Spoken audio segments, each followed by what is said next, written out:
I just line mine up with the top left hand of the screen, but I lose a second every time, just moving it over every time. We have to restart the game. We good? Ready? Perfect. Awesome. All right. All right.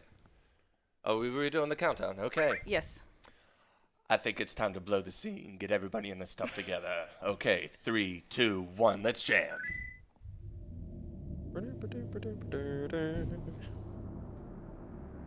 So I'm because the we great totally Toddman. haven't seen this this cutscene before, it's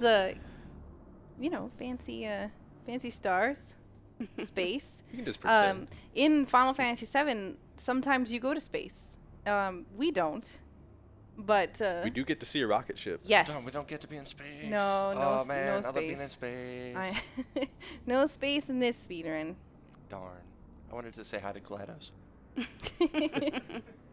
So we actually have a donation from Sasprog guy, $5, asking, saying, SpeedGaming live hype. Can the runners explain what PC Yuffie warp category is? This is a good time, I feel, to explain. So what we're essentially going to do is trick the game into thinking we're further along than we actually are, and then eventually we'll trick it enough to let us to go to the final boss. And in order to get there, we're going to use Yuffie.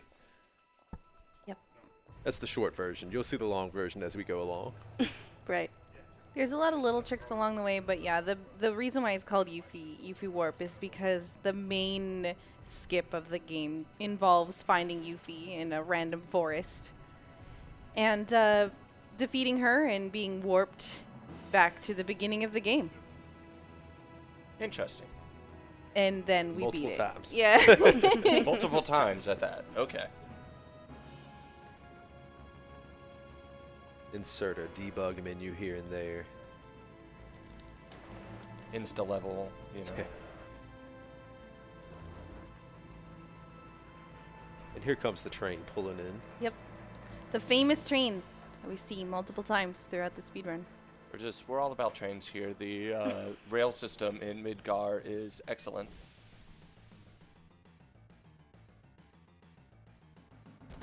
So we're both going to do a quick menu here at the Punch. beginning. Oh, no, wait, I'm sorry. That's a kick, not a punch.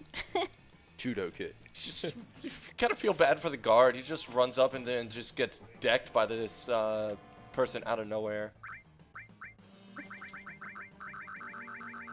Doing a little configuration here. And we're bringing all the message speeds over to fast for obvious reasons. We want to be able to get in and out of the menus quickly. Very quickly. And we have our first encounter. Is there anything that happens with these first encounters, or is it just hold attack until you win? Hope you get good RNG. Yep. The ATB is random. They can get 2 attacks, 1 attack, or even 3 attacks, I believe, if you have the worst RNG. Mine was about average. And it's always nice at the end of the battle if you get an extra potion. I did. Ha! Now, I might have mentioned this earlier. We are not playing on a locked frame rate. It's free frames per second, or FPS. So basically, the game just kind of runs about as fast as it wants to. Now we get a chance to name Cloud, and I guess I could have named him anything, but out of habit, he's named A, because it's just faster. I need mine C. So we have A and C, and we'll see which one is faster. A. For Barrett. Got B. Well done. Was Oh, thank you. precise. It's the beeps. I know exactly how many beeps to get.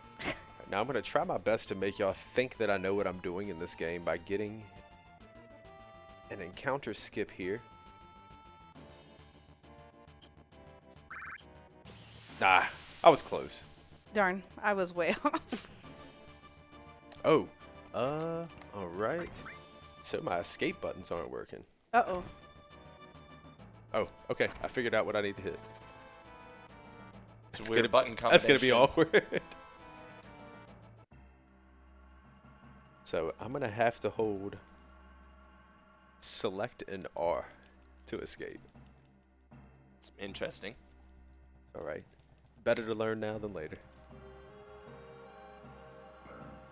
So right now we're trying to break into this reactor here. And Toughest security codes ever. You see, she just hit the open button. Just boop. I would have never guessed. And then going into the elevator here, there is actually something, if you spam the text fast enough when you're talking to Barrett, then you're going to be able to get what we call fast elevator. Glad somebody can get that. So basically, the story here is we're working with these guys. They call themselves Avalanche, and they're saying that this electric power company is using these reactors to drain life force from the planet. So we want to save the planet by blowing up the reactors. Exactly. We're going green to the extreme.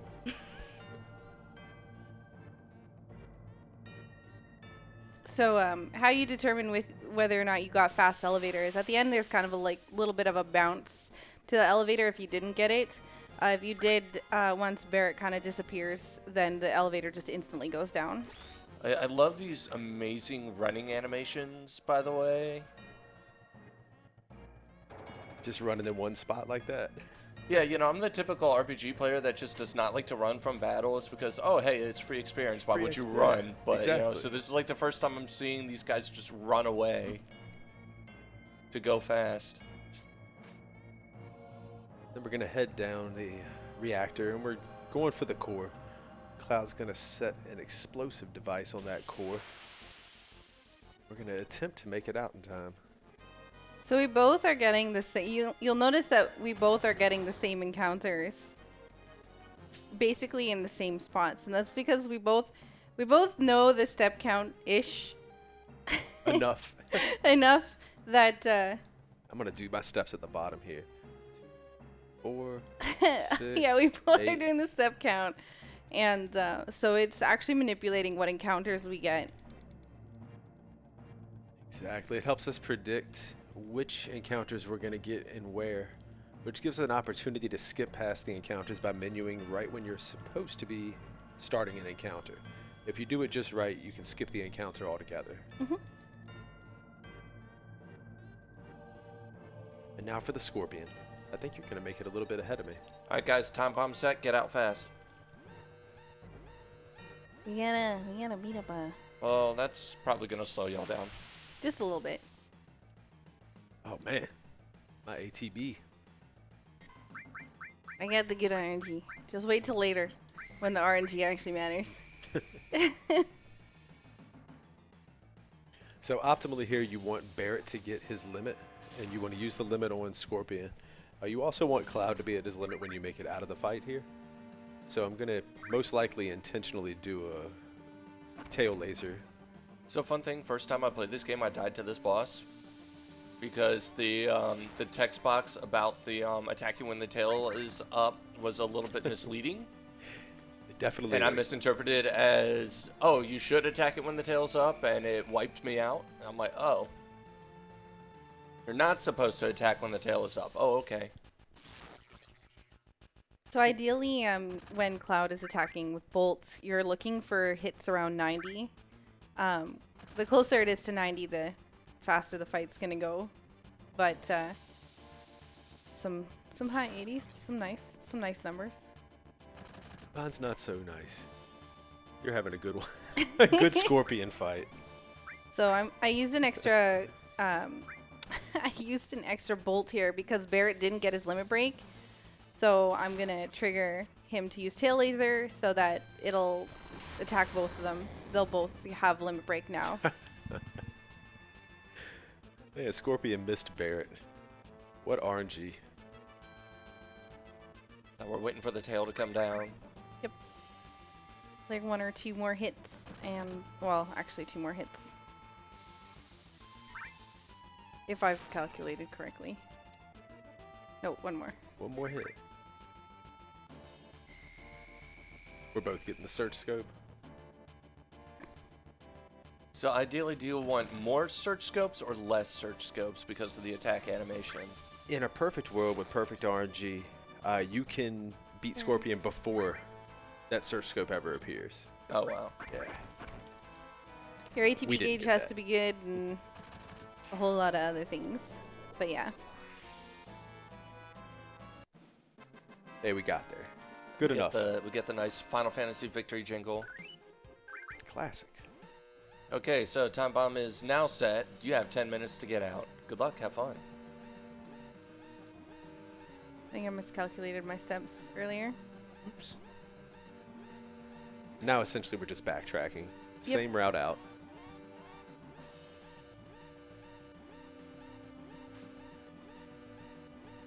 Head this way, climb the ladder.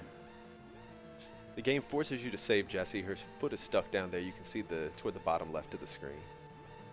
So if you're playing the game casually, don't forget about her. I didn't realize that was actually required. I just did it because, like, that's what you do. You're the Final Fantasy hero. You have to save people, right? I didn't the first time I speedran this game, and because I was like, well, why save? It's faster. Just leave. No, that's not They'll the way actually to tell go. you to go back. Oops. Yep. Now I'm going to do There you go. the last set of steps we have to do for a while to try to manipulate this RNG. And hopefully I get it right. We're going to run all the way up here. Eventually we'll hit the corner. I'm going to walk up and left. And then run all the way to the elevator. All right, we have a $20 donation from Korek. Thank you very much, Korek. Thanks, Korek. Thank you. It's kind of interesting to watch just how the lead changed just from like one misinput. It'll flip-flop back and forth for sure. Yep. Especially right now, it's a little bit. I'm getting a few extra encounters because I messed up the step count. Oh, no. But later on, it'll be more interesting to see how RNG actually really affects the speedrun. Nice. So now it's another cutscene for me. Kaboom. So congratulations, our little green army. Blew up one of the reactors. The world lives another day. Yep. I'm not even going to comment on the amount of pollution we just put into the sky. We can forget about that for now. See, and now we're gonna go to the second reactor. That's our next point in the story. We're gonna go back and plan our next plan of attack. Or was it Biggs caught fire there? Shortly, yeah. Is it Biggs? Enough. That's Wedge. Oh, Wedge. Okay, poor Wedge caught fire for a moment. Just a reminder that all donations during the Speed Gaming Live Marathon will be going towards prize pools for future tournaments. You can also use your donation to vote for a tournament to be featured. And your donation will also enter your name into winning a prize. So take a look at our prizes for sure. You can go to speedgaming.org/prizes to see what you could win.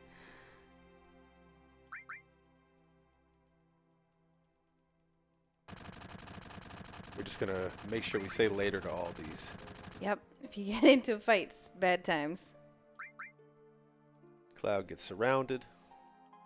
So the only real reason to fight these guys is just for free experience. Which in this run, we don't need a whole We don't lot need of. to Yeah. worry about. There's the train once again. It's 2 trains. Yep. Oh. Ah! I missed input. Oh no. Yep. I did bad. That's all right. You get to show off braver. Yep.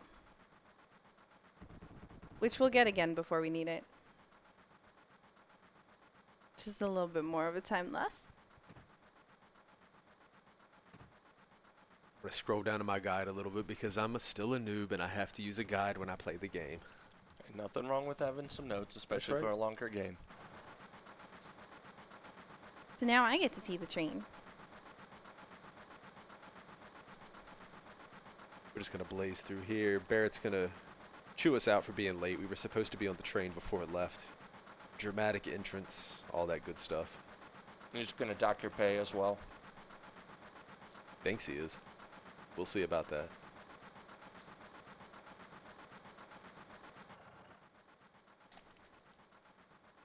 Jessie, she's just stunned. Got that look on her face. Yep. It's my favorite expression. It's just shock all the time. Every NPC in this game is just always shocked.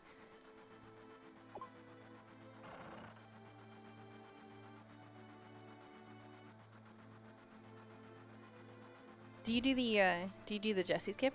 I try. I don't Never think gotten it. I don't think I'm gonna try it right now. I've never gotten it. So there's this small skip that saves like 3 seconds. If you get the guard and if you activate the text box for both the guard and Jesse at the same time, it will actually kind of skip a cutscene, a small cutscene, and so again saves a little bit of time. Yeah, I think they told me about 8 seconds or so. So not a ton of time, but worth trying out if you're trying to optimize. Now we got the ID sensor going off because, you know. Oh no. There we go. We're going to speak to Barrett, do another little cutscene, see the train for the 3rd time. And then Lots get of out. lots of train. We're all about the trains here in Midgar. Got to. Have you seen the traffic? It's absolutely ridiculous.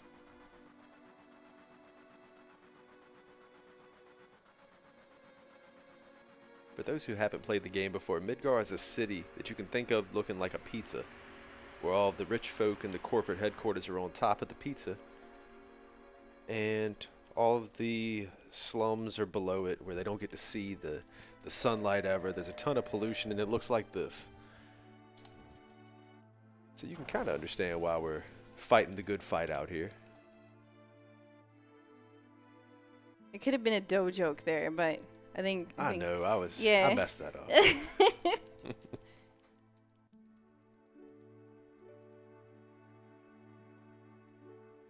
Anyone else hungry for pizza? I just had bacon. I mean sausage and eggs. So I'm good. But We'll make our way to Sector 7 here on my screen. yep. And here we go, Sector 7. And if you notice, it says Texas up there, which is my evidence for Midgar being in America somewhere. But the secret hideout is going to be in the 7th Heaven Bar and Grill. I don't know if it's a grill. I know it's a bar. So we'll slide up in here. Meet everybody's favorite waifu, Marlena. I said Marlena. Marlene. Tifa, who I will be naming A for the purpose of this run. I think we're going to have, like, so I guess Cloud is A1, Barrett's A2, and Tifa is A3. That's probably the best way to think of it. Yep. I haven't thought of another way to explain it. Hey, I'm always right if I say that. Oh, there you go. So on this screen here, actually, it's if you walk up to Barrett right at the beginning, right after he walks down here, then he's going to tell you, you gotta wait a minute. So what we do is we actually just screen transition back to the other screen, and he's like, yeah, okay, you spent enough time somewhere else. Mm-hmm. So he lets you in. Marlene is very shy. Cloud's scary. He's got a unicorn horn. And Barrett's just mad, so he's going to throw one of his comrades off That's right. screen. Just why not? I want to talk about my money. Tifa tries to calm the situation down here. So we got into a little spat. It don't work. Doesn't. Cloud says, I'm out. We hop back to play this pinball machine, which is a secret elevator. And as I tried to leave the bar, we get accosted. More cutscenes. Yay. Good morning, everyone. My name is Vendrith. Kelsey had to leave. I will be keeping you all company for the next few hours during the Final Fantasy VII run. Good morning. Good Morning, my morning. friend. Welcome. I I hope hope you you're like ready. trains. I love trains. Perfect. Then you are in the right speed run. We get this nice little flashback of childhood Cloud and Tifa. And they look just absolutely adorable. Adorable Just look at 'em. blockiness. Little Cloud. And this is just explaining how Cloud and Tifa knew each other growing up, grew up in the same hometown. They had a talk once before Cloud left the town to go join the military. They make a promise with each other that he'll come back and save her if she's ever in trouble. Which, lo and behold, here we are. Exactly. And he claims he wants to be as strong as the great Sephiroth. Who's that guy? Who dat? I wonder. Stay tuned. He shows up once or twice. Yeah, I think I've heard of him before. Yeah. Got a really long sword. It was a fun time. So my first experience with Sephiroth was helping a friend of mine try to beat him in Kingdom Hearts 2. Tough fight. Before I had ever played Final Fantasy, so I'm just like, oh, well, I think I know who Sephiroth is. I guess I'll figure out what his damage was. It's a tough fight. It really was, too.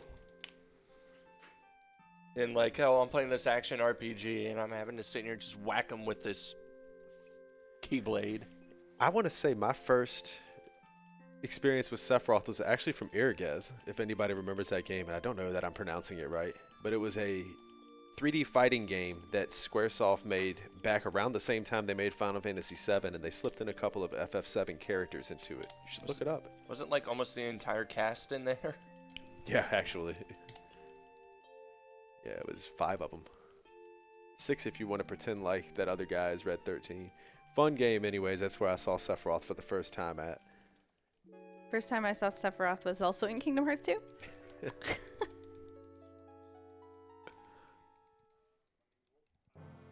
was great because when I played this game on Twitch, I was like, oh man, Sephiroth, that's that guy from Kingdom Hearts 2, right?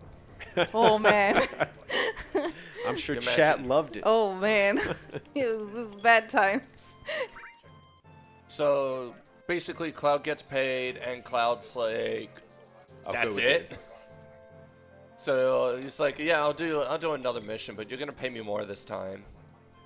Right, time for the next menu, and this one's a little bit, well, if I could get inside, there we go. This one's a little bit tough. I gotta sell some stuff, I gotta buy some stuff.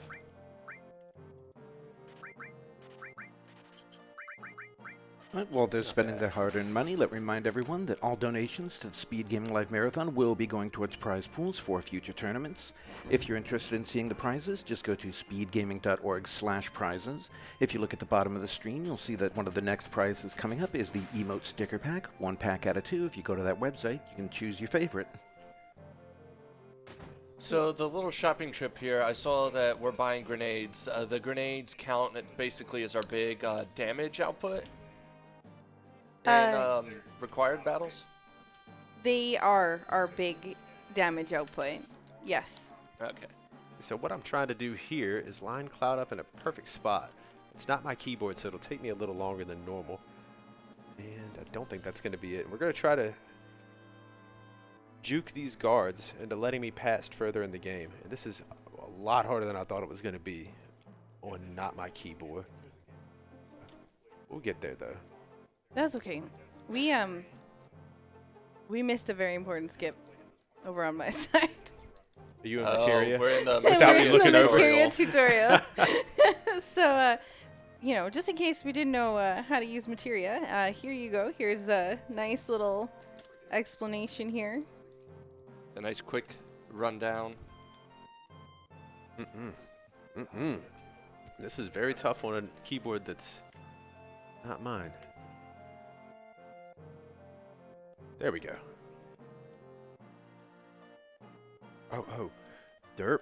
That's right. I completely forgot that the controls were messed up on the controller too. So we're gonna have to battle through that real quick. There we go. There we go. And that's how you skip guards. I don't deserve that. Thank you though. Hey, it's an impressive little trick. Yeah, this whole time I was tapping the button and forgot it wasn't working on this controller, but that's okay. We'll pretend like that didn't happen. So And Saku's learning how to use materia right Yep. now, which is important. So you're basically just kind of having to wiggle, I guess, between like down and then a diagonal input with one of the shoulder buttons. Okay. Yep, it's precise to an extent. But once you get in there, I try to wiggle through. And there are precise inputs that'll get you through faster. I'm lazy. I didn't learn it that way. Now we're going to go up and try to go to Don Corneo's mansion. Because we heard that Tifa might be here, and that's who we're trying to find. Oh yeah, Aerith's in our party now. We get to meet a new character. Yep. That's Aerith. And she was the flower girl and the one at the beginning of the game, through that little cutscene at the beginning. Yeah, in the original story, you're supposed to go to the next mission, blow up another reactor, and the team gets separated because mess went wrong. President Shinra shows up, says some mess, and Cloud just kind of falls and lands in a church, and hey, Aerith is there. And We she's skip all of like, that you now. just landed on all of my flowers. What is wrong with you? We weren't ashamed or sorry. Now she joined our team. And that's where we pick up the game. So that skip I did saves about, that Saku's trying to do right now too, saves about 12, 13 minutes, I think. I might be off a little bit, but I Yeah. think 12 or 13 minutes. So it's one of those you can try that trick as many times as you want before you start losing any sort of time. Oh, yeah. Oh, yeah. Gonna eat sushi today.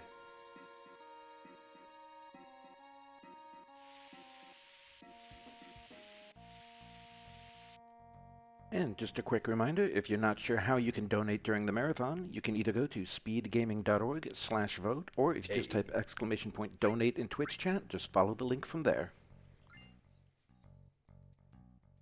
Well done. So you got a pharmacy coupon, and we exchange that for... Digestive medicine, Because we're Which gonna we- eat some good stuff. which we need for some very important stuff. We have, so one of the major things in the game actually that we're going to be using is you can actually have multiple text boxes open at the same time. And I'm assuming you are also doing the Bar skip? bar skip, yeah. Not a chance. Really? No. The last time I tried it, I soft locked. I'm going old school today. Okay, well, I will be trying it, so you'll see it on my Ooh. screen. Oh. Feeling froggy this morning. I like it. I gotta make up some time. Hey, that'll catch me. And so right now I'm just collecting a bunch of items because Cloud is going to be playing dress up here soon. And we're going to be trying to sneak into Don Corneo's mansion. So I got to have a certain assortment of key items. So that's what I've been walking around gathering. The last piece, well, one of the last pieces I need is a dress. So we're here at the dressmaker's shop. And the lady behind the bar is going to tell us that her father is the dressmaker and he's drunk at the bar. So I need to go get him out of there. So when I was playing this casually, I had only gotten the dress, and I was still able to progress through that. So I'm still curious as to like what the extra stuff does to. You can progress, but if you don't get picked by Don, then you have to go fight. I think it's 3 battles. Yeah. And Okay. it's faster to go grab the items and skip those 3 battles. Okay. As well as our main source of damage is going to be grenades, and they are in very limited supply. So we definitely don't want to be using extra stuff for fights that we don't actually need to be in, because then we'll have to find other sources of income in order Okay. to fix our grenade shortage. Because we're not going to be leveling up so much in this until later. We do all of our leveling at once. Yes. So Efficient.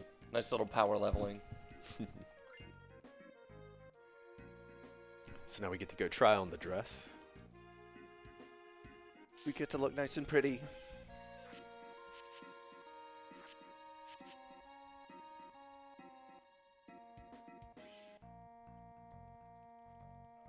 Mash, mash, mash through this part. I think this computer is like slightly faster than my other one, and it's throwing me off so bad. Well, the other thing is that we also play on, normally it's like 30 FPS, so our FPS is limited. So naturally, the game is just slightly faster. So I want to take a second before I walk into the gym here and let everybody know in chat that we're getting ready to do squats. Get your guesstimates in there on how many squats I'm going to get. Could be anywhere from 0 to, I don't know, 23, something like that. 23, that's impressive. I've never gotten over 21. I've never gotten over 20. Well, I think I've got 22 once, actually. I'm going to go safe and be 20. Got 20? All right. I'm going 20 also. All right, so here's bar skip. So I'm going to go all the way to the back here. I'm going to open this door.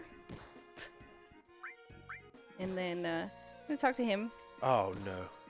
Oh, are your buttons? Oh, no. Uh-oh. That's not good. I'm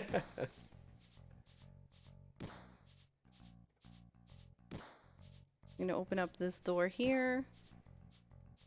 Talk to that person. Go back. Give her the medicine. Is he going to get enough?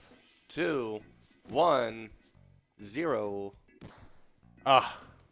Well, So we got to try it again? I don't know that we can try it again. I think that's a rip. We'll see. I'll see if I can keep it going. That might be rip.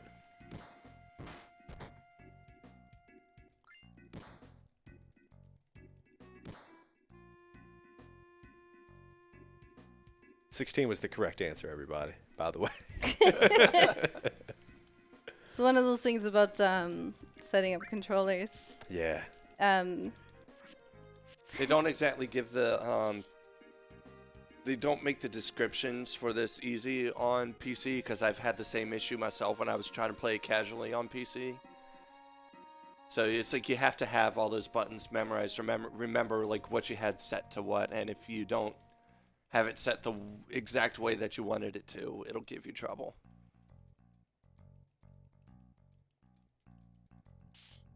Your turn. Yep. Save the run. Did you get the bar skip, by the way? Yes. Nice.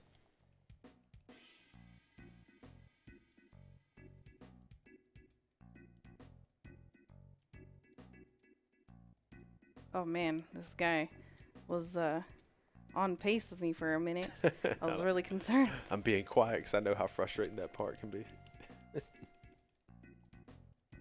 Oh right, I was supposed to be doing squats on camera. Shoot, I forgot. Oh well. Did you eat?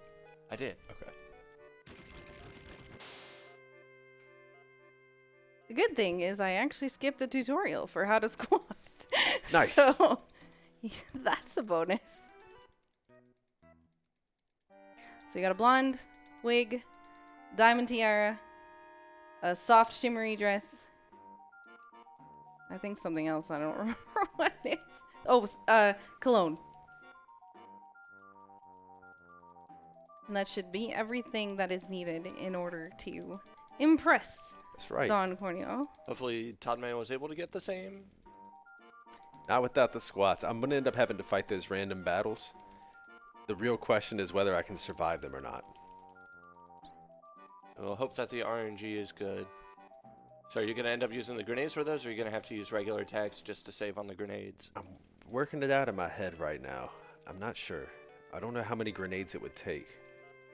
Let's see. I normally have about 3 or 4 extra. If I remember correctly, the guys don't have a whole lot of health to begin with. They are a pain to fight. Okay. They're definitely not the easiest when you don't get the wig or the, We'll see. something else. I'll give it the good old college try. Otherwise, I'll rotate over to the couch.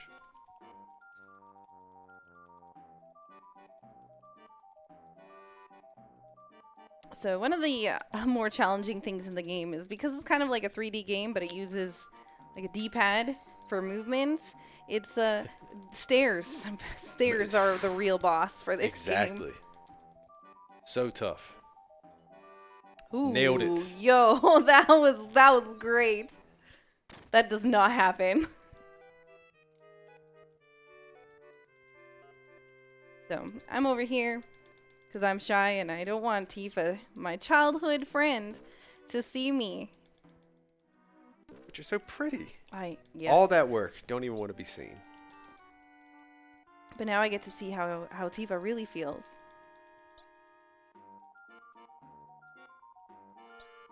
So She just looks at you like, Cloud? What? so you'll see also along Oh, the no. way, we'll also be picking up specific items and leaving some other specific ones behind. And that is because we need enough gil to buy more grenades. So this ether here, we kind of go through all the text here, and then we're going to pick it up so that we can sell it later. Because 21 grenades, unfortunately, is not enough to last us through. Not even close enough to last us through the speed run. Get us through the first part, but not much further. Let's see, lightning, ice. Backup strats, y'all. Let's see. Grenades look fine. Ethers look fine. Let's go for it. Do the best I can. I believe. You also have to sit here and talk to like everyone that's trying to. Everyone who's trying to chase after you. Yeah. They're all zombies. Brains. I don't think Anytime. Is there something I have to do? I think you gotta talk to all three of them once. Wasn't there a guy? Oh, up there's top a guy as in well? the back. That's Yeah. what it is. Got it. It's so rare that we actually have to fight them that Only it's seen this once. sometimes, yeah, forgetting the the other way of doing things. Okay, and I think they're 2 hits each if I remember right. Oh, well I got braver, so that's good. Bop. Safe to say we're not getting preemptive apps. I don't know if that actually counts towards your. You're right, actually. I don't know if that's on step count. So I'm gonna go back here and pick up an extra thing because I want to. Okay, here we go. Sorry, I needed to focus for a second. I want to pick up a few extra things for safety, for marathon safety purposes.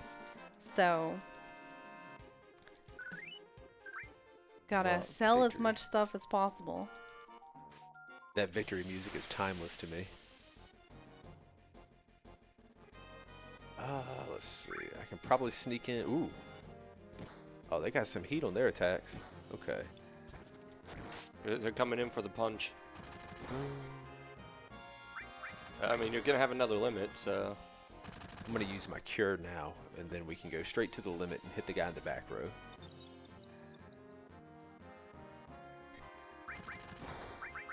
So we're talking to this guy, and he's telling us this master plan, and you know, He's so sure that he's gonna win. yep.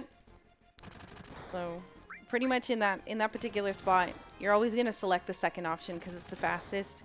Gets him through his dialogue faster, because he's like, wait a second. But So I heard that Mark Hamill was going to be doing the voice for Don Corneo in the remake. That's gonna be very interesting to listen to. It's going to be phenomenal. I hope. Speaking of remake, I think everybody's hype about that, right? Oh yes. Okay. oh yeah. Very much looking forward to that. Awesome. Hey, I made it. Well done. So I have a cutscene, which is very, very typical of this game. There's lots of cutscenes, so a very story-driven game, so it's going to have a bunch. And that's one thing that you actually can't skip pretty much any of the cutscenes. You can spam through the text box, but that's pretty much it. So basically, the thing with Don Corneo is he knows that Shinra is trying to blow up the plate above sector. Was it sector 6 or sector 7? 7. Above Sector 7, and basically crush everyone underneath it, including the Avalanche hideout. Yeah, they figured out that Avalanche's home base was somewhere in Sector 7, so they've decided they're going to go ahead and crush everybody in Sector 7 to fix the problem. So we got to race back and try to prevent that from happening. Yep. At which point we get sent down into the sewers, and we gotta fight this creature that is on Saku's screen here. And he's got this interesting move. I just like to say he's using Surf. And Sewer it damages everyone in the party and himself. So it's like, well, this makes things a little bit faster. As well as depending upon the direction of where sewer tsunami comes from, it does a back attack, so it'll do more damage. So when the sewer tsunami actually comes from behind apps, it'll do more damage, and that happens twice at the beginning, and then it comes from the other side. So you kind of want to kill him before it happens to the other side. But Like that. not like that. Ouch. We're having But some rough I needed Cloud's limit break for something coming up. So the easiest way was just to get the extra thing there. Because I don't want to get into any additional battles if I can avoid it. So I did 2 bolts at the beginning instead of bolt and grenade the rest of the way. I'm still going to go for the preemptive apps just on the off chance that we can get it.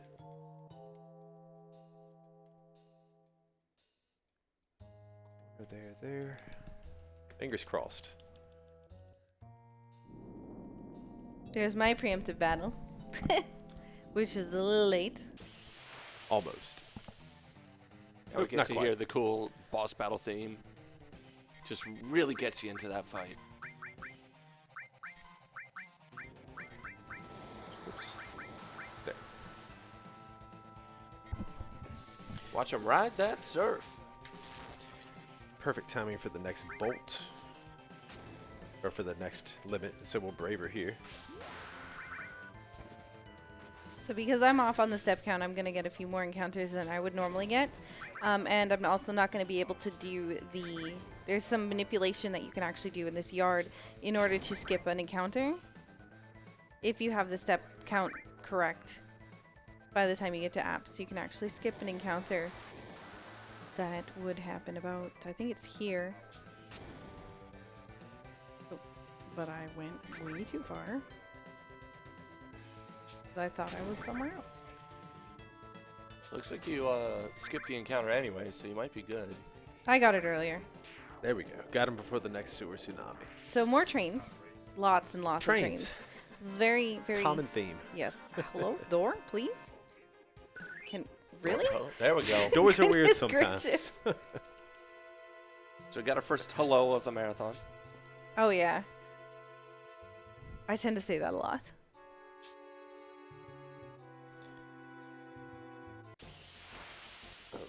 Almost forgot what escape was again. Hey, there's my preemptive.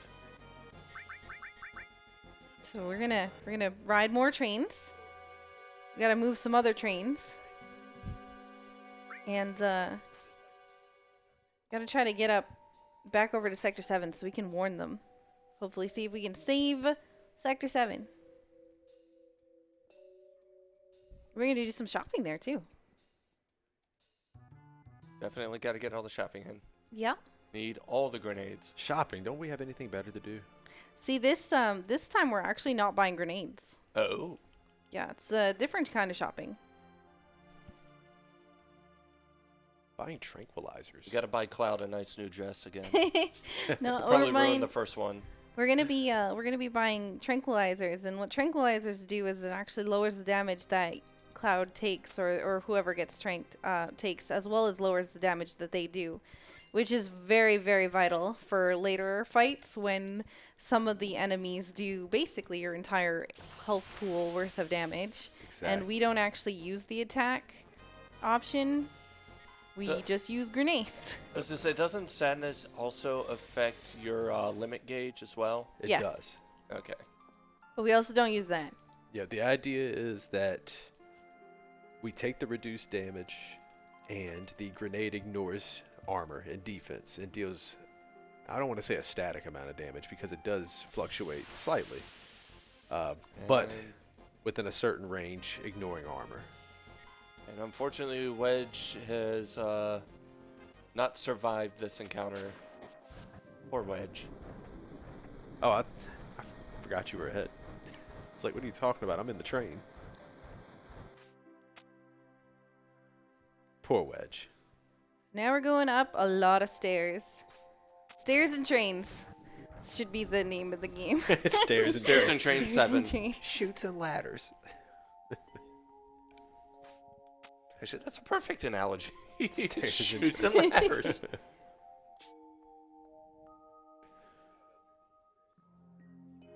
So I'm going to be heading to a new boss battle soon.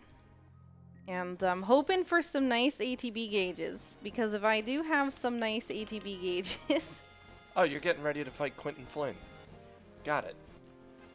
then I can get some extra grenade hits in right off the bat.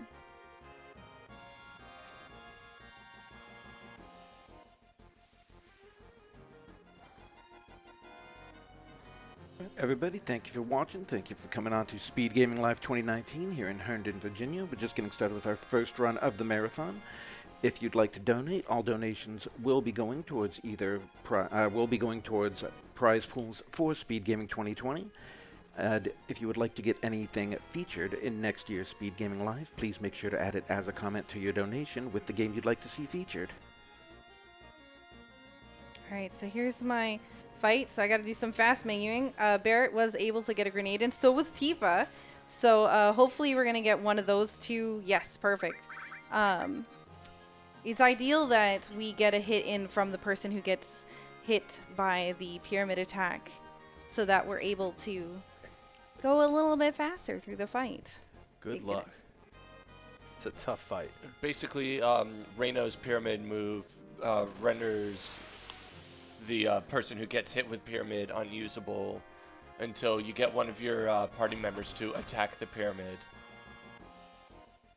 And there are rare occasions where he will pyramid two of your party and then eliminate the last one, which is a game over. Doesn't happen frequently, but it does happen. You have to be careful to get rid of those.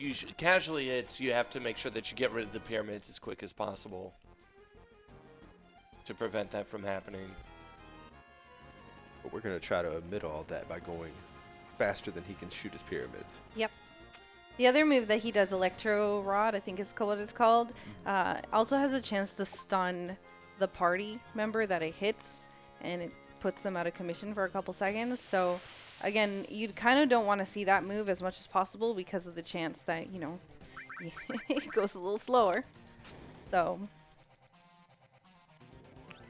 He got one hit. Yuck. Oof. So it takes, what, 4 or 5 grenades to get him to run away? 8. 8. Eight Okay. grenade. But Cloud got the first grenade before the pyramid, right? Did I miss that? Yes. Okay, good. So we're ahead of the game. It's not often we get the first grenade off.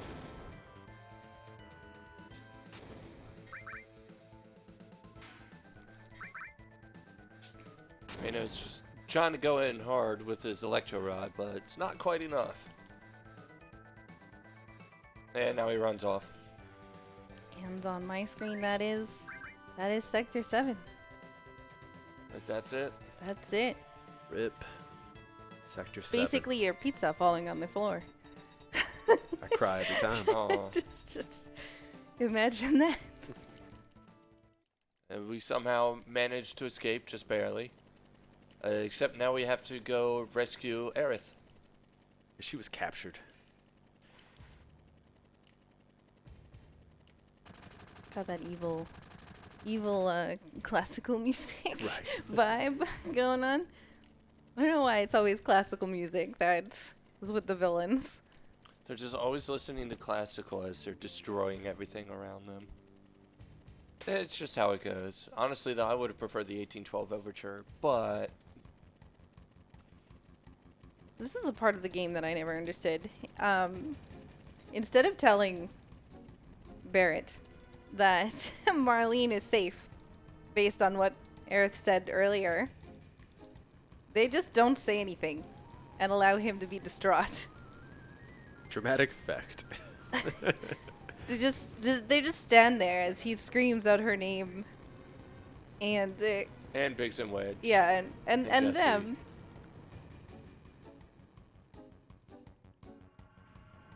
We gotta let him have his, zero moment.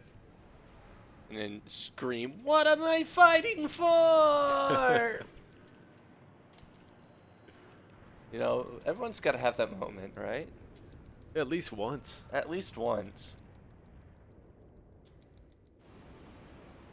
We barely squeeze through the door right before it hits. Explosions, explosions, all that good stuff. So now we tell Barrett that Marlene is safe. Oh, by the way. Oh, by the way, she's fine. While you're grieving the loss of your friends. Your daughter, Marlene's your safe. kid's fine.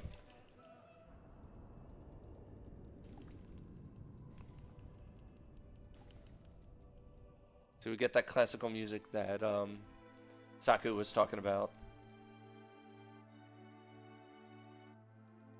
And I'm going to wander off on my own. And I hope I don't get attacked by a house.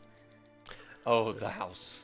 There's a chance, because I messed up the step count, that before I get the other people in my party, I might just randomly get attacked by a house. So we don't want that, which we didn't get this time. The house is a tough The battle. haunted house is very fun. We do, however, want to get an encounter on this screen. Because if we don't, and we get an encounter on the next screen, it is very dangerous for the run. And the reason is because one of those enemies will actually steal stuff from you, and you need basically all these stuff that you have right now. Specifically the high potion. Hello? There's the encounter, which is the house. Oh, no. I really want to make a everything but the kitchen sink joke. I just can't think of the way I want to put it together. Assume I did It's good. basically shooting everything but the kitchen sink at you.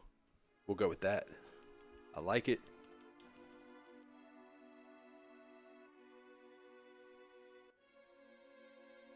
I'm playing catch up here, which is tough when it's just mashing. It really is. So I made that transition look really smooth, but I actually didn't want to go in the house. Oops. I needed to go pick up something outside, so I'll pick it up after. I've had that happen before in one of my own games. Just forget to pick up an expansion on the way. I'm like, well, I guess I'll have to get it later. I was just holding up a little bit too much.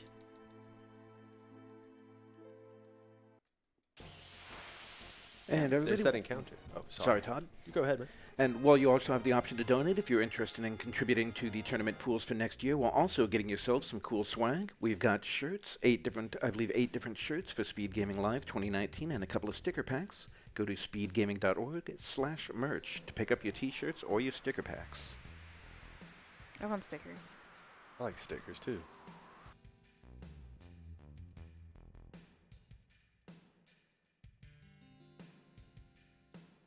Cloud's having these flashbacks or maybe telepathic messages. We don't know.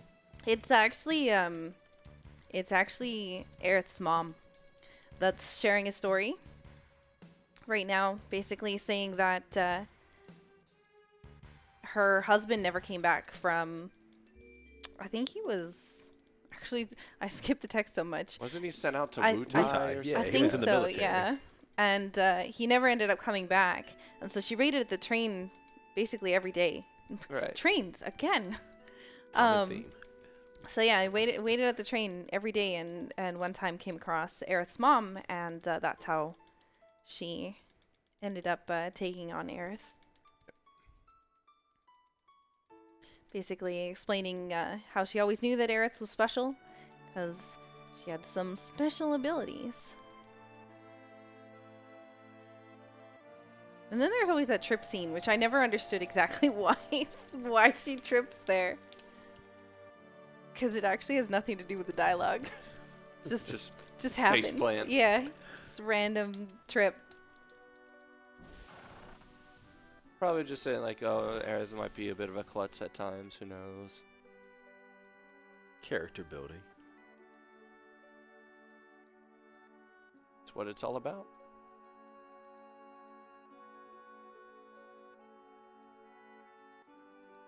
This is where they talk about the ancients, that Aerith is a descendant of the ancients.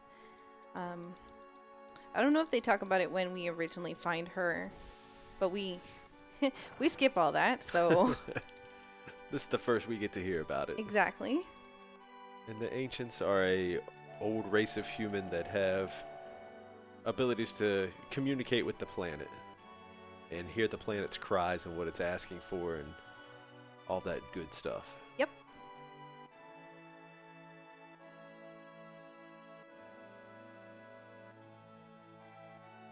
Such Very- sad music. Bear walks It off, really is. and we immediately go to the door, and he's supposed to go and be talking with Marlene, but he just comes right back down. And so Quick visit. he's like, all right, good, you're alive? Awesome. Yeah. We're out. Now I'm going to go save the day.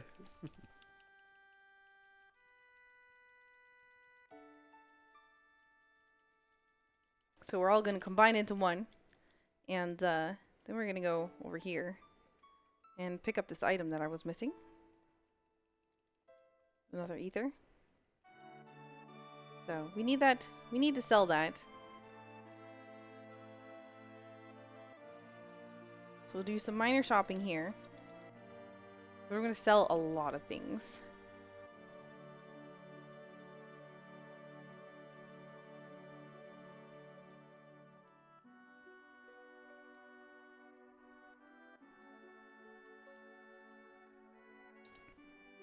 I normally like to have around 670 gil in order to make sure that I have enough to buy the mithril rod for marathon safety, but looks like we are going without it. I did not pick up an extra thing.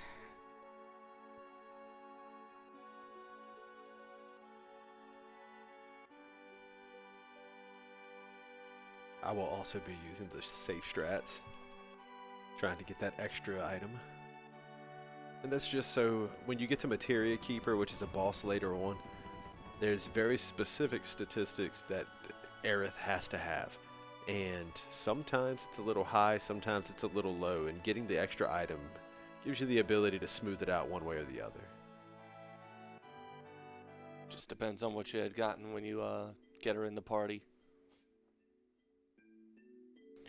All right, and we have a $20 donation from Kisei Swiftmist. Had to donate when my favorite streamer, Sakura, was running. Yo, thanks so much, guys. Kais, thank you. Thank you very much for your contribution. Let's say we got a bunch more grenades. Ah, good enough. Math isn't working today, y'all. Sorry. Now we get to, on Saku's side, get to climb up some crazy walls. I used to have so many issues getting the timing down for the jumps. Yeah, so apparently there's an audio cue for jumping onto one of the wires, which I've never used. But there is. Do you use the audio cue or do you use the visual cue? I use the audio cue, but today I'm probably going to be using the visual cue because I can barely hear the game.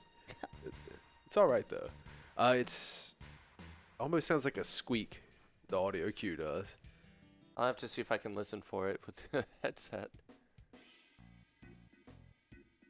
So When the great ToddMan gets to it.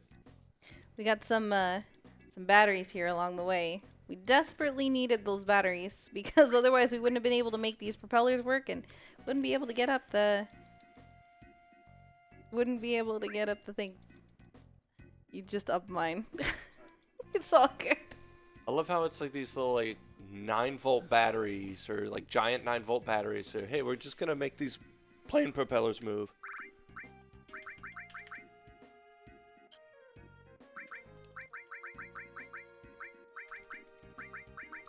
So I have second battery put in there. All right, here we go. The moment of truth, the big jump. And first try, every time. Nice. It's for me it's easier to go by the visual cue. I've never figured out the audio cue, so I only found out about it last time I did a marathon run. It's just like the weird little timings.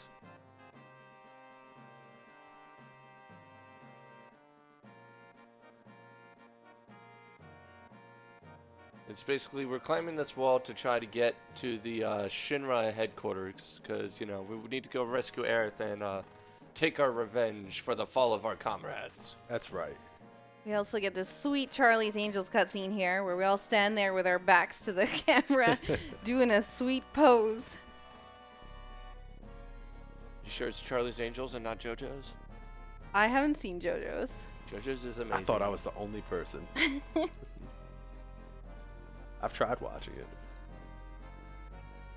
So we're gonna walk up to the Shinra building, and they're gonna be like, well, Barrett's gonna basically say that we should bust in the front door, and Tifa's gonna say, what are you talking about? You crazy? We gotta go to the side, so that we're not gonna get in trouble. And so we agree with Barrett, and then completely ignore him and go up the side anyways. Oh, come on. The diplomatic response. Agree with one, do the other. So, remember when I said about trains and stairs? We in Stair for a Simulator lot of 7. stairs. Yes. We gotta go up quite a few flights of stairs. And the reason why we're going up here is actually because we need an item that is on the stairs. How many There's bonks do you think you're going to get? I'm guessing 3. bonks. Bonks. Trying to go up the stairs and running into the wall instead. I see Oh, one. man. Now, Well, now I'm it's nervous. what a wall or another character, right? Well, you actually just run through them. Oh, There's okay. So never mind. I The thought you railings and bumped things like into that. a character. So far so good on Saku's side. Also, Barrett is just whining and complaining the whole way up. So we're actually looking for a specific text box to know that we're on the same, or that we're on the correct screen. So, are we there yet? There's so much of that. It's basically the text box we're looking for. So so if you happen to see it, you know, you can maybe put it in chat so that just in case we miss it.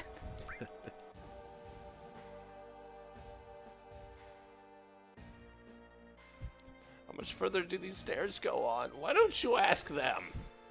Yep. Stairs can talk, didn't you know? Oh yeah, well the walls also have ears, so.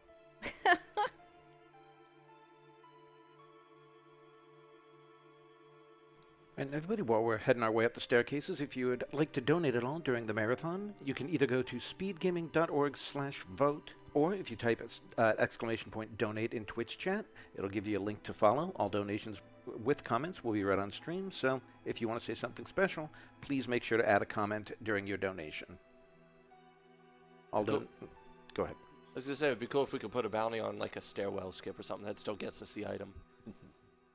Yeah, but we need that elixir real bad.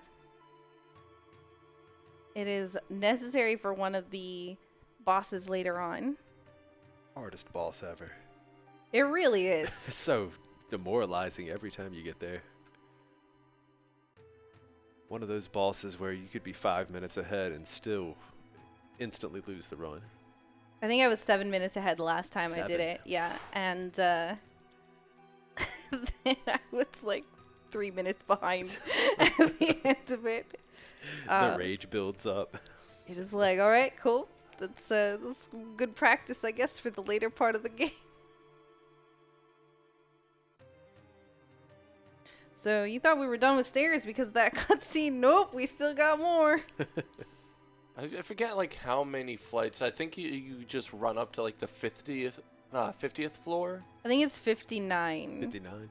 Yeah. Floor 59, and then you have to get like a key card to get to 60. Yes. And Shinra security for you. then there's some guard skips and a few other fun stuff. So how you know that you're on the last staircase is your pals here, they don't talk. So if you see text boxes, that means there's still more stairs.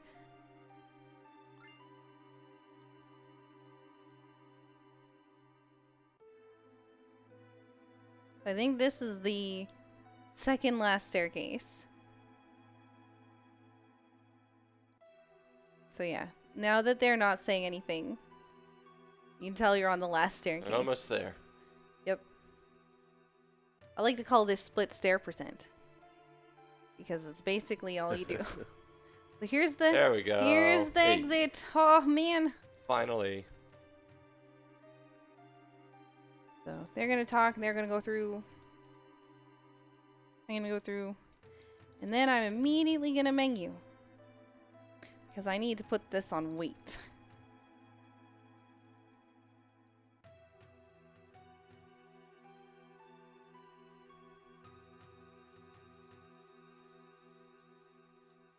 Gotta fight all the robots. And so getting their armor to break off actually resets their ATB gauge. So sometimes what you're optimally trying to do is just guess which one's gonna attack first and not go for that one. And it speeds it up a little bit when you get it right. You can skip a couple of their counterattacks. I don't know that I've ever seen that move before. I was a little little flying slow. jump Oh kick. wait, did I not select? Oh, that was the problem. I miscounted. Thought I selected all of them. I lost count of my bonks on Ooh, these and I got the stairs. bonus trank, Nice. Oh, nice. which I needed for later. So put it back in active because it's easier or it's faster to get out of. Yeah. Okay. Well, we got Oof. the bonus. The bonus fight. Just gonna throw down our limit breaks here. Just wasn't enough. I was hoping to save a grenade, but that's fine.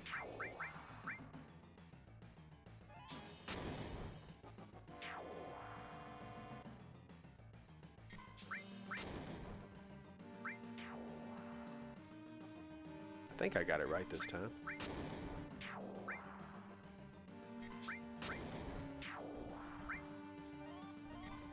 We almost got through there without any encounters. The puns Or that I'm without seeing any in chat attacks. are interesting. You can see chat. Yeah. All right, we got through that one just fine. I just happen to have it up.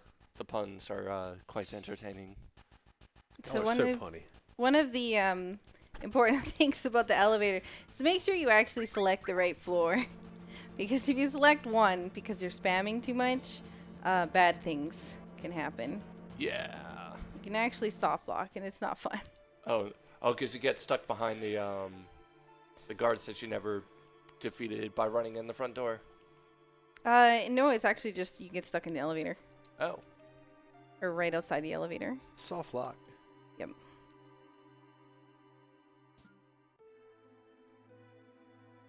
Now here's legitimately the hardest boss in the game for me. It's literally just sneaking past the guards. Too tough. It's the second set. First set's not bad, but second set can be kind of yikes. Especially when you're using a monitor that you're not used to. I'm just gonna slow roll it.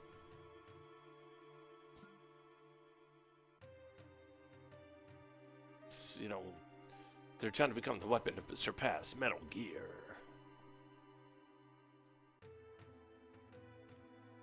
Woo!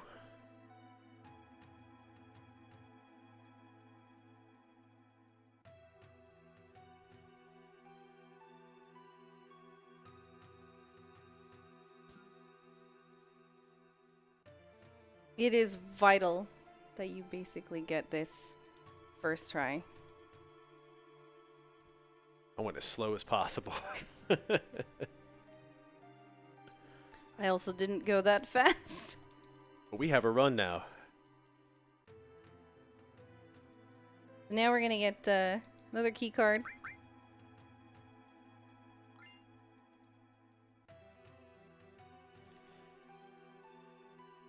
And I take the elevator.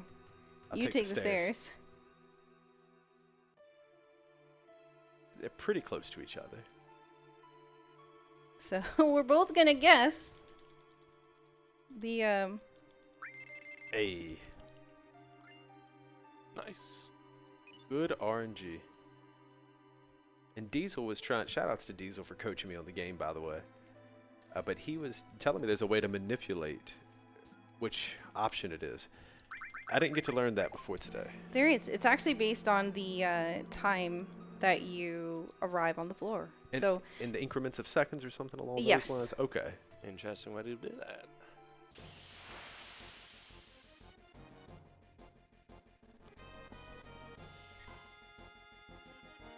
Whack, whack. Now for this, there's a certain order you have to pick them up, but I'm going to grab that top room, bottom left chest, and then I'm going to take the piece and put it in the lowest right corner of this map. And it should unlock all of the chests at once. So now we can get them in whatever order.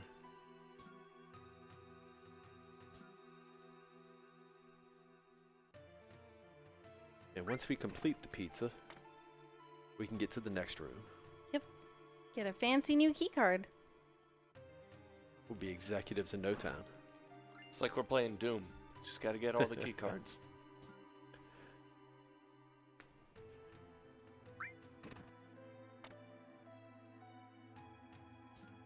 Ooh, I got the pincer battle. Oh, Yuck.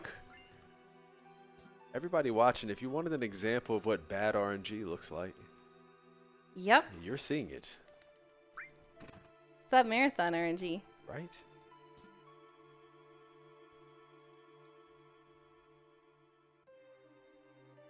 So we are escaping as quickly as possible. But Yeah, well done. basically just kill one from one direction and then move on. Don't even bother with the second one because we still need grenades. So it's nice that we had a few extras because, Came in handy. yep, we already had 2 extra encounters that we've had to deal with.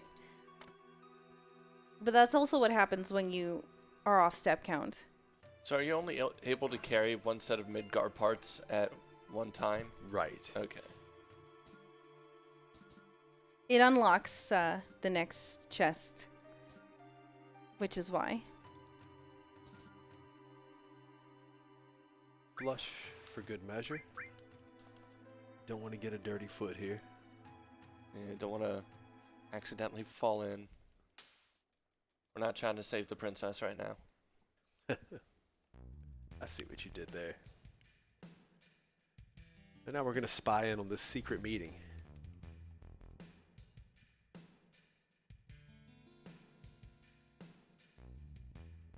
And they're going to be talking about Aerith and the Ancients and Sephiroth, magic power, and all types of crazy stuff. You know, the typical board meeting discussion. Typical evil board meetings. Yeah. Even going to have an evil scientist walk into the room. Oh yeah, no, that's like the best part. How do I know he's an evil scientist? Because of his posture and just. He's got his hands behind his back. Yeah. He's either a Shaolin monk or an evil scientist. Not to mention that hairstyle. Like what?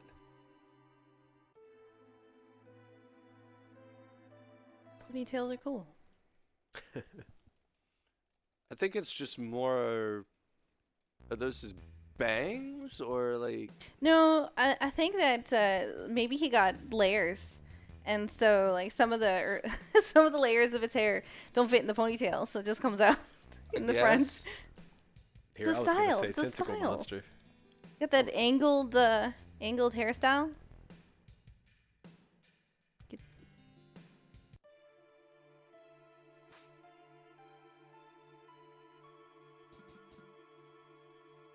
Then we're going to backtrack and try to follow. Well, that's not where I wanted to go. Follow Hojo. Oh, that's the evil scientist's name, Hojo, by the way. Yeah.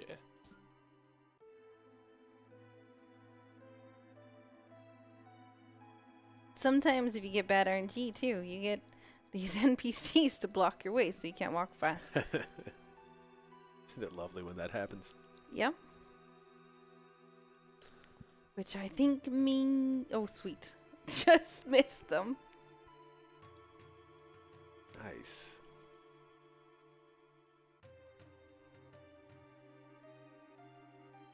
We're going to follow Hojo to his secret laboratory. And then we're gonna make like Dee Dee from Dexter's Laboratory and blow everything up. Not yet. Oh, not yet, huh? Just want to be like, oh, what does this button do? Now, before we get to this part, I want to point out how much I love the animation sequence here. Cloud's going to look into that little glowing pink window. Then Barrett's going to take a look into the window. And then he's going to spin dramatically to look at Cloud. The spin is perfect. They couldn't have made it any better. A perfect pirouette. Oh, it's flawless. I wish I could spin without moving my legs or anything, but you'll see it in just a second.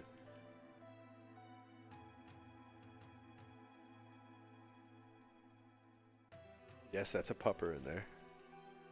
It's the best doggo.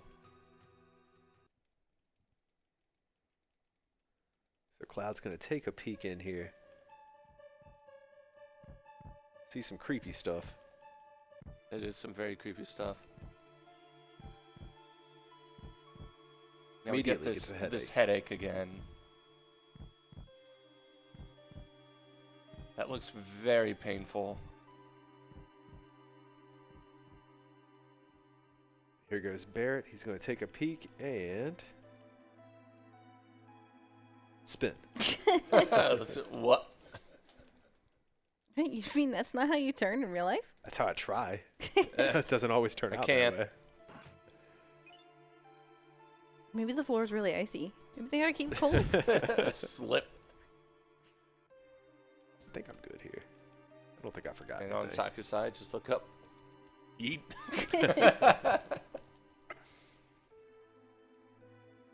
So we're going to be picking up another very, very, very important piece to the run here, which is poison materia. I have to actually change out, or not poison, sorry, because I have an almost dead character. 2 almost dead characters. And I kind of want to make sure that I'm in good condition for this fight coming up. This fight could be- Look at Red's tail wag there. It's like, I don't know, 2 frames of animation, I think, maybe 3.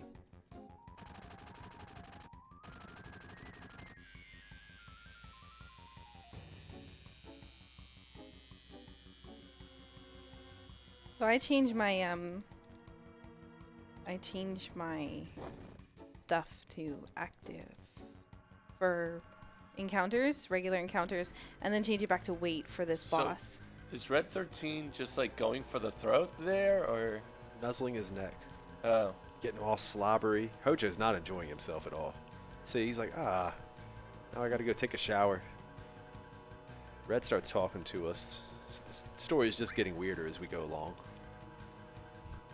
Natty, a talking dog. I don't think that ever gets explained. No. Not in this run, anyway. I don't think they do it in the full one either. I'm just surprised that like a race of talking dogs, nobody's ever heard of them. I mean, I guess they're kind of almost extinct. Well, it's getting them to shut up. That's the trick.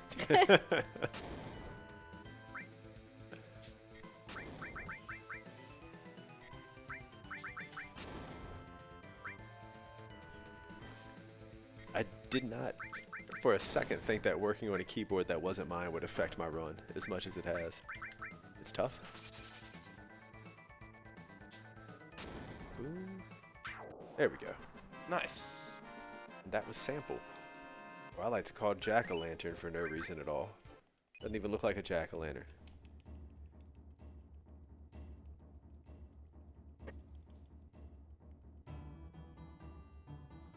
Cool music. Right. Just a quick reminder, everybody, all donations during the Speed Gaming Live Marathon will be going towards prize pools for future tournaments. There are 2 ways that you can donate. If you go to speedgaming.org/vote or type donate in Twitch chat, you can get a link. Also, if you want to contribute while getting some cool swag, you can go to speedgaming.org/merch and pick up any one of 8 Speed Gaming Live 2019 t-shirts or one of 2 different sticker packs.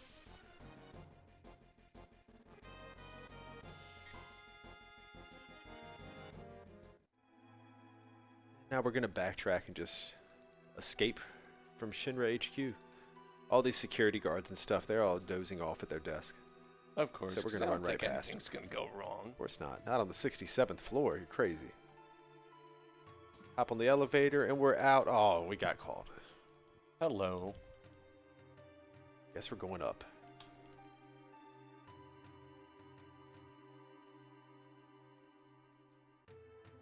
Would you press up, please? At least he's polite. Which goes very contrary to his actual name. Which is, Rude. what a rude guy.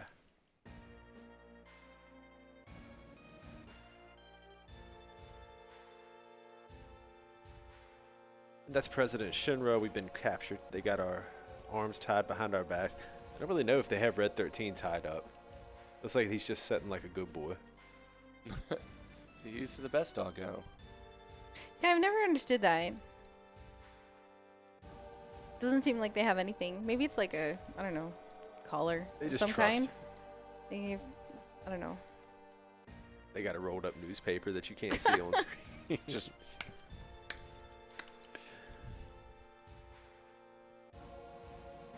Barrett spit on Shinra. It's probably not a way to get your point across. You know, I actually never knew that was a spit until very recently. Oh, yeah? I thought he was just being like, oh, getting up in your face, you know, like, Wait until I break out of here. yeah. I didn't actually know that's what that was. President Shinra's just wipe my face off. Like, ask my secretary if you need to talk to me again. Yeah. So we're going to wonder how Aerith's doing. She's going to give up and give a heart-wrenching soliloquy to us. As soon as she lays back down, I'm going to mash through 3 text boxes and then run back north to the door. Then we should be able to move on to the next scene.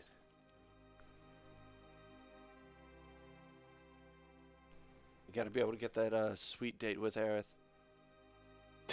What date? I don't know. We get to go on a date? Apparently. I don't know. We were supposed to. Supposedly. Then Sephiroth. Yeah. Or maybe it was supposed to be on a date with Barrett. I don't know.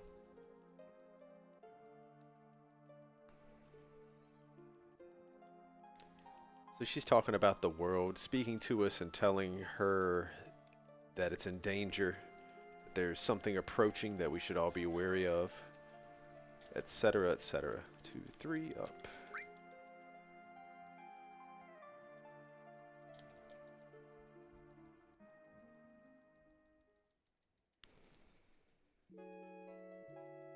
Taking a little nap in there. Just a little one. Got to get 40 winks. Oh, yeah. Somebody left the door open. Lucky us. How thoughtful. I'm out. Looks like he's dead, Jim.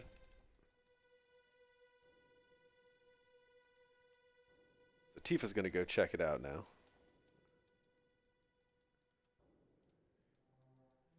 Search his pockets, get some keys.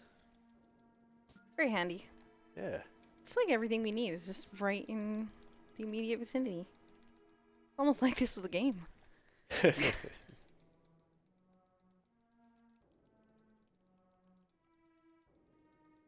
We're just like, no human could have done this. Now we're going to backtrack. Well, backtrack up. Oh. Up track? Uptrack? Is that a real word? I don't know. It is now. Well, now there's blood everywhere. It's concerning. It's just Kool-Aid. Just a bit. Somebody It's just just spilled a Kool-Aid. lot of Kool-Aid. And we're going to follow it to find out who it was that did the spilling. I mean, You didn't spilled you? all this Kool-Aid on the floor. Like, you left an absolute mess. Think of what the janitors are going to have to go through Didn't you see the big hole in the wall? You to know, clean up Kool-Aid all Man of this just- mess. Like, oh, it's the Kool-Aid Man. Of course it's the Kool-Aid Man. Look at all these people just... Left himself all over the place. Beetle. All right, good. We're going to slide up these stairs here. And, oh no. That looks like the president is dead. And there's a long sword? sword sticking out of his back. I don't know. I wonder who that could have been. I don't know. It's Sephiroth's. Oh, I thought it was the Kool-Aid Man's. We were all duped. Gotcha.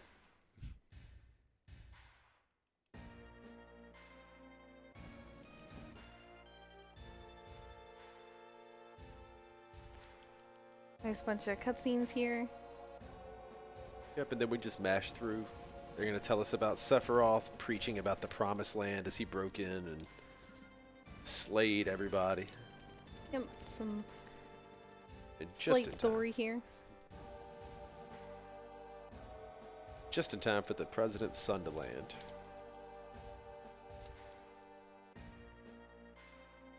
That goofus.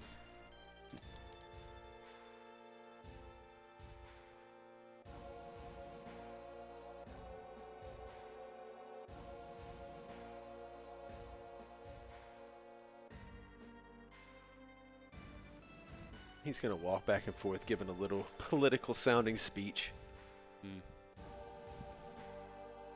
about how he's going to do better than his pops.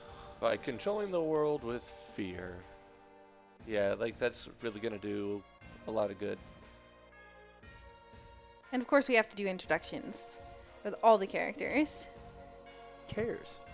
He's like a true leader. He wants to know everybody in the crew. And we are silly enough to tell him. You want our social security number too?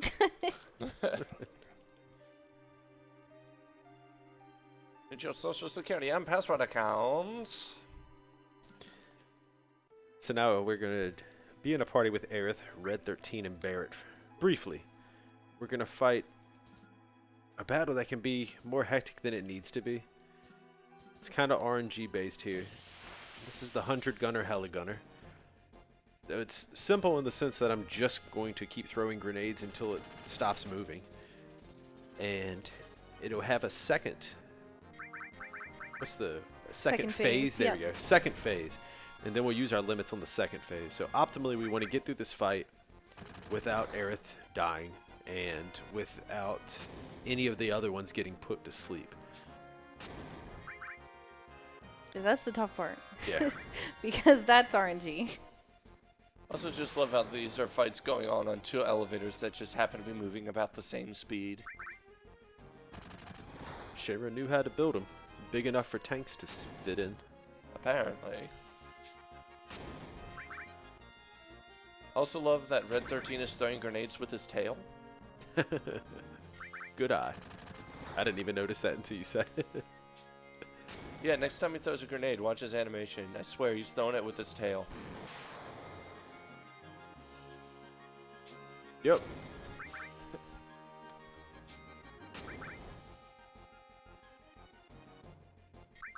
It's charging up its secret weapon. We're not going to give it a chance. Nah. Should be one or two more grenades, I believe. One. Alright. So Barrett should throw the next grenade. Then I'm going to select his limit break.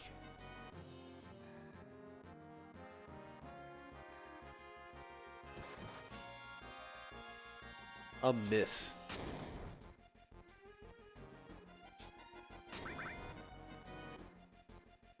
Now, one thing to know about limit breaks in FF7 is that they override all other attacks in the game. So if the opponent is supposed to get an attack and you have a limit break, you can override that attack by selecting and using your limit first. And it resets their ATB as well? No, they'll get the attack right after, but a lot of times you can finish the battle with your limit break, and then that just saves an extra cycle. I don't know that we'll get the opportunity this time around to see it. Got a lot of limit off of that. That was about half a bar. There we go. Not bad.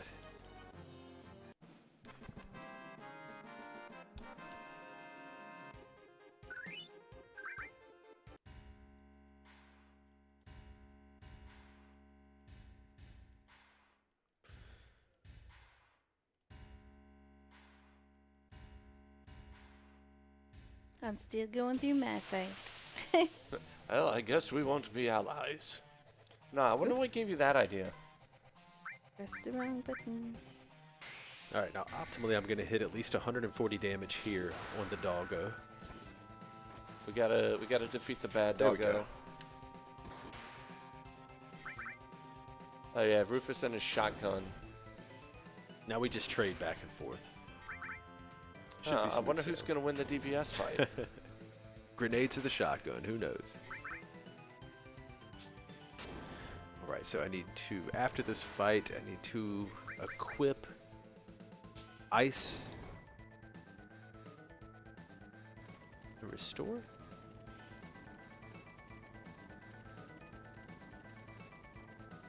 Oh, okay. Got it.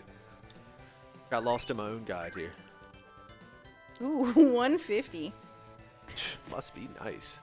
Oh, it really is.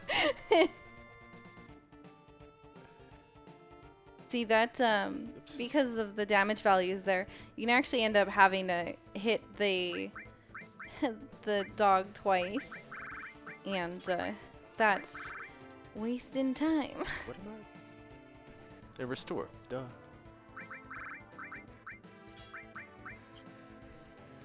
And we need to save slot 3 here. That'll become relevant later.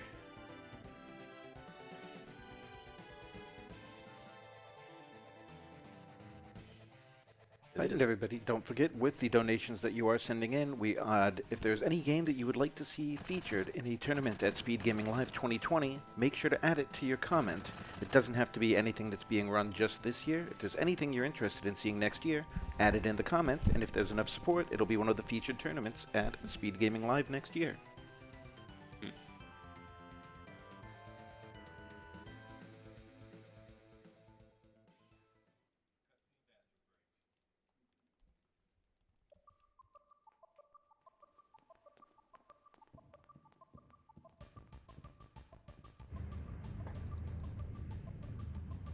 Hope he has enough time.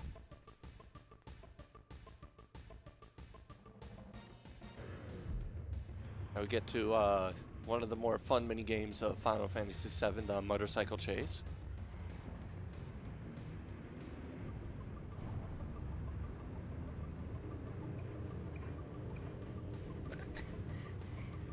Just ignore what I'm doing.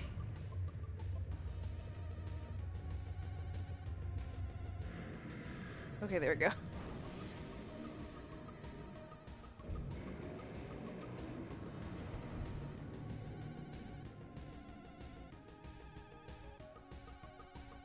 Control the bike with the directional buttons and save your friends.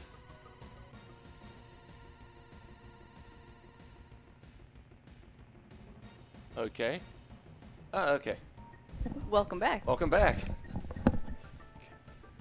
It's a long game.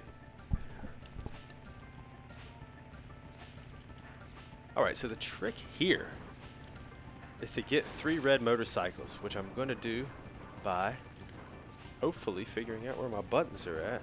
Is it this one? There. Okay. We'll get rid of all these motorcycles that aren't red until we're left with 3 reds that we can swing our sword around and scare them. If it'll cooperate. I don't know if you guys can see it on camera. He's got like one hand on the controller, the other on the keyboard. Looks really cool. Skill. Looks like we got 2. Is that a third? No. Nope. Get this one. Oh, lol. We got to start over. That's all right. Oh, come on, baby. Come on. One time. One time. So the guy's just like, nope. Nope, I'm not going to do it. I'm going to be an orange one. Gonna be another orange. So ultimately, they're trying to get 3 red bikes just so that he can just keep hitting the swing button and they'll stay back behind him. He doesn't have to worry about like protecting the carts ahead or his own bike. Exactly. It just makes this auto scroller. And we get, there we go. There we go. Now I should be able to stay right here and mash. And I also have 3 red motorcycles. Oh, I'm trying to hear this. So this is a good time for me to take my bathroom break now, then, since we're on the subject of bathroom breaks in the middle of scrollers. If so, I will be right back. Then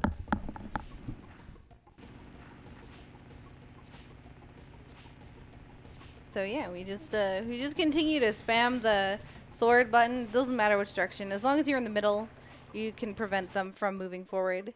It's the benefit of these red motorcycles, and no matter the camera direction will change at some point in time, it will still continue to affect the red motorcycles.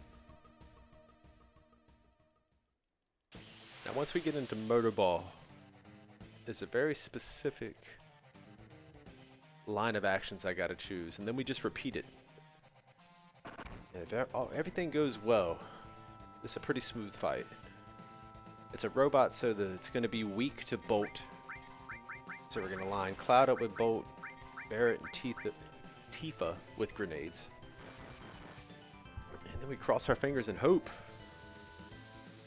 One Bolt. If you do it optimally, you should only get to one twin burner. Mm-hmm.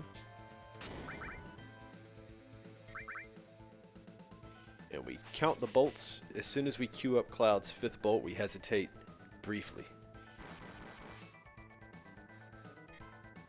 2nd bolt. Yes, I have to count. Otherwise, I forget. You're fine. You're fine.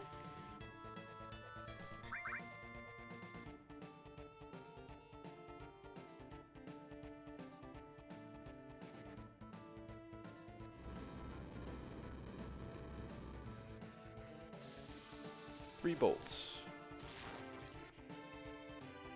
Oh, I heard that. Well done. 4 bolts. We'll queue up the 5th. Then we'll wait. It's getting risky. As soon as he starts to stand up, I'll start queuing up everything else. Stands up. Queue it all up. I made it back in time for the boss fight. Barely. Barely. Oh, so I missed the card games. Darn. Hey. Smooth as they go. Now I am going to try to skip Barret here when we're escaping Midgar.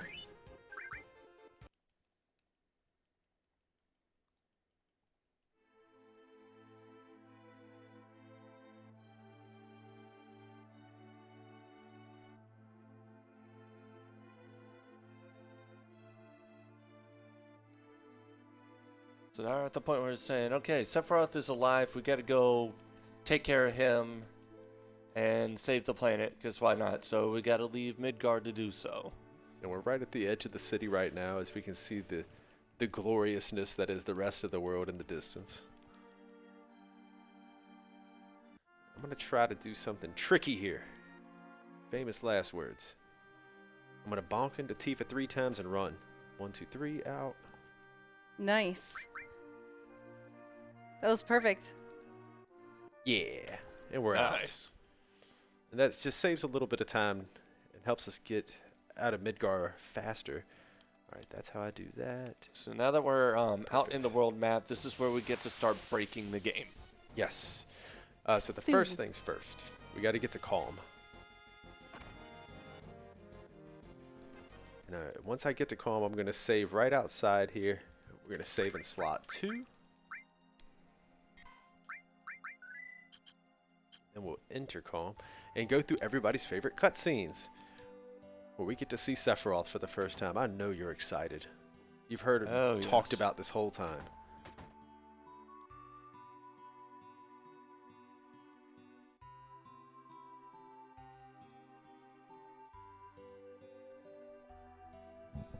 Nice. Thank you. That was tough to get. When I first learned it, I think I soft locked 5 times in a row. Yeah, I did too, but that's because I didn't realize you need to select the second Right. option twice. I thought it was the first one. Oops. And there he is. Sephiroth is astonished as ever. It's like, I'm on TV. So, oh.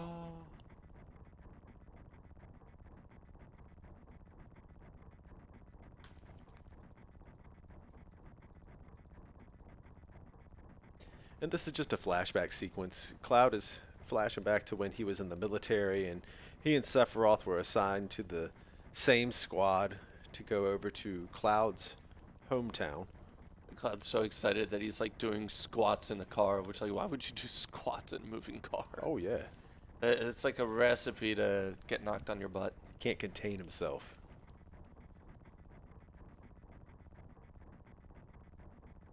He's ready to try out this new material. He's ready to impress Tifa, because he made that promise with her that we saw earlier that he would come back and save her. So he's trying to go flex, show her Weird with the flex, but military. okay. I just did some safety marathon purchases. Nice. And Cloud's done. I guess that's game over, right? Don't life 2. Yeah, one of the worst things that can happen is Sephiroth can actually raise you in battle. Yes. And it's a long. Anytime Sephiroth uses magic, it's a long animation that's definitely unnecessary. It's so powerful. So there are instances where you'll be speedrunning the game. Dragon knocks out Cloud. Sephiroth revives him. Dragon knocks out Cloud. Sephiroth revives him. Rinse and repeat, and you've lost 2 or 3 minutes in the game. Yep. Got lucky that time. I think somebody said that. I think they managed to get 7 times. Wow. So if Sephiroth managed to cast Supernova in a run, is that reset? No. I haven't had that happen, so I'm not sure. I guess it depends on how close you are to PB. Because isn't that about like minute-long animation? I mean, it's quite long. Yeah. But if you're 7 minutes ahead, then Might still get there. yeah, Yeah. it is right at the end of the run, so you'll know by that point. You know, by that point, whether it's worth sitting through a Supernova or not. Although I would think Supernova is shorter than Knights of the Round, but it's been a while. I want to say it is just slightly, though. Don't quote me on that.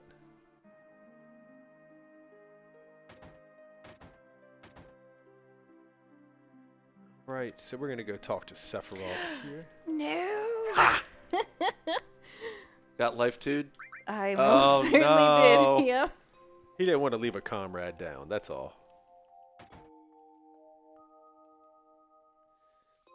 And I'm not going to do anything tricky here. We're going to go talk to Sephiroth like we're supposed to. And go through this whole cutscene like we're supposed to.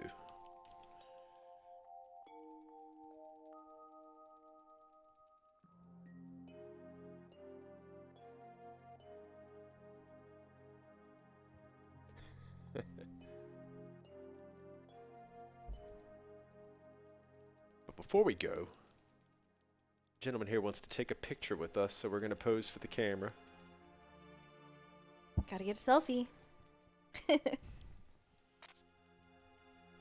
And the whole mission here is there are problems going on in the Mako reactor. Mako? Whatever. I think they say Mako. Is it Mako? Okay.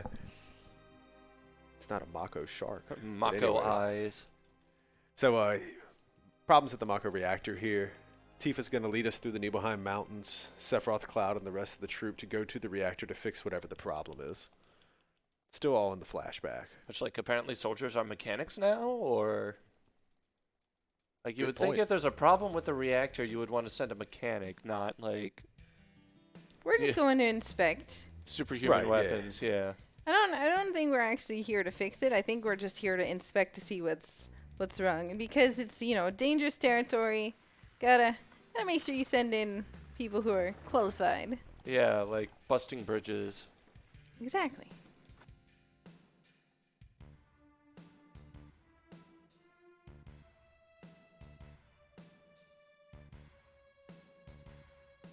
Fall from a bridge. Everybody's okay except one guy that we lost.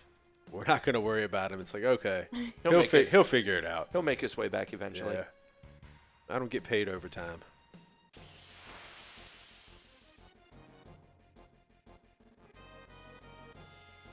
Maybe he's still at the top of the bridge and Hey, didn't fall. by the way. I didn't point. actually. Yeah. I'm gonna watch now. 'Cause Okay, now- even Sephiroth's running animation is kind of cool looking.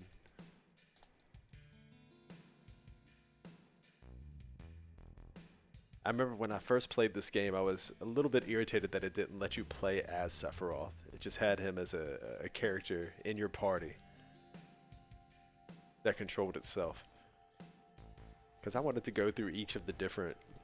Like all the cool things Yeah, that he had. I wanted to see all the cool magic.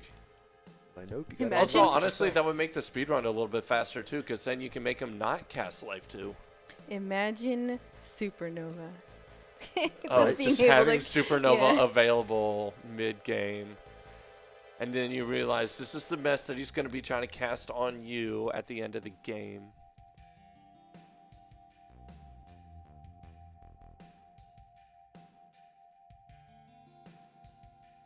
Yeah, there's only one guard on the bridge when it falls. I think the other one's actually just Did he hanging just out the stay back. behind? Yeah. Huh. Scared of heights. I mean, did you see that bridge? Just scared of bridges. Yeah, right. We make it to the reactor.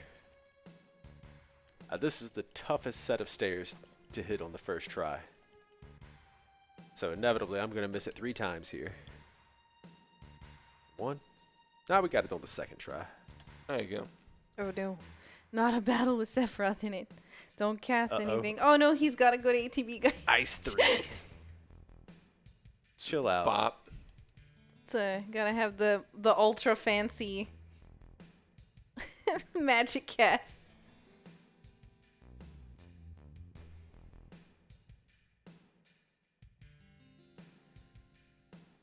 And I'm going to exit and run straight back in.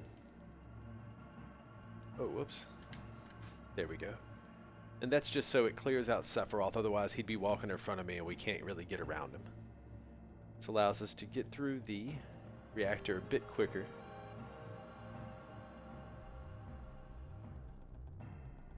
So you guys are probably looking at the timer, going, "How the heck are we gonna beat the game in the time allotted?"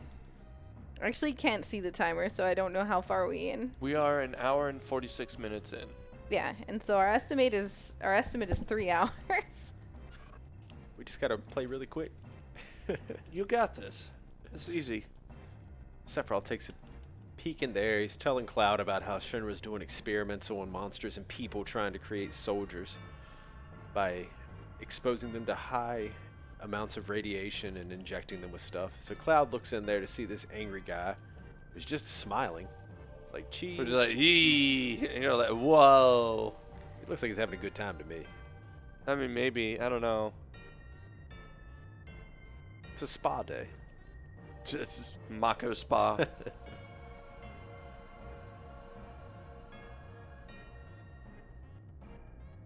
Everyone's got these Mako blue eyes. And then, just like that, Sephiroth flips the switch. Now he's evil. We just watched the transition. The fall from grace.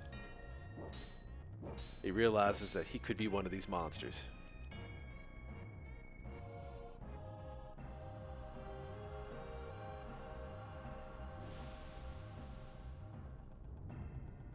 And then one of the tanks explodes for some unexplained reason.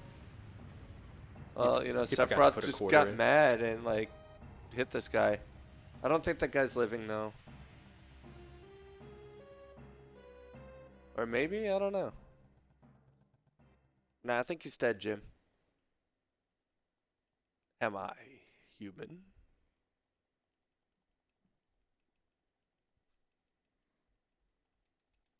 So that was what happens if you don't leave and then come back in. Barrett's going to try to talk our ears off. We're going to have to select keep talking. And then I'll skip a little segment there so we can get back into the cutscene. So I can interrupt my story again. Hello? Stairs. So the game tells you, hey, you should look inside this. But that's actually not what you're supposed to do. Double check. You actually just go talk to Sephiroth. And then he tells you, hey, go for look sure. in here. For sure, look inside this window. Yeah, for reals. Go look. See this smiling monster. Look at those pearly whites. And we have a $10 donation from Rabbit Wick. He says, "Great luck to the good luck to the GreatToddMan on his FF7 run. Smash it, dude." Appreciate that, Rabbit. Hope you're having a good Friday. Is it Friday? It's Friday. Hope your It week's is going well, Friday. my friend. It is Friday, my dudes.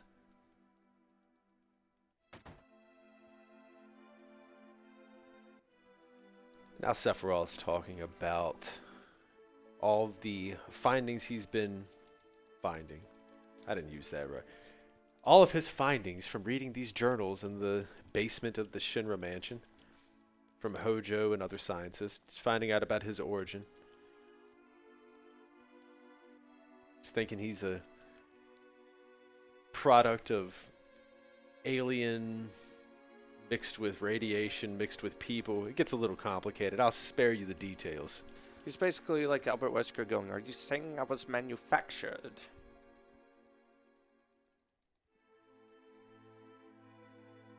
And also saying that the right to become a god is now mine. You know, the usual, like, evil villain stuff.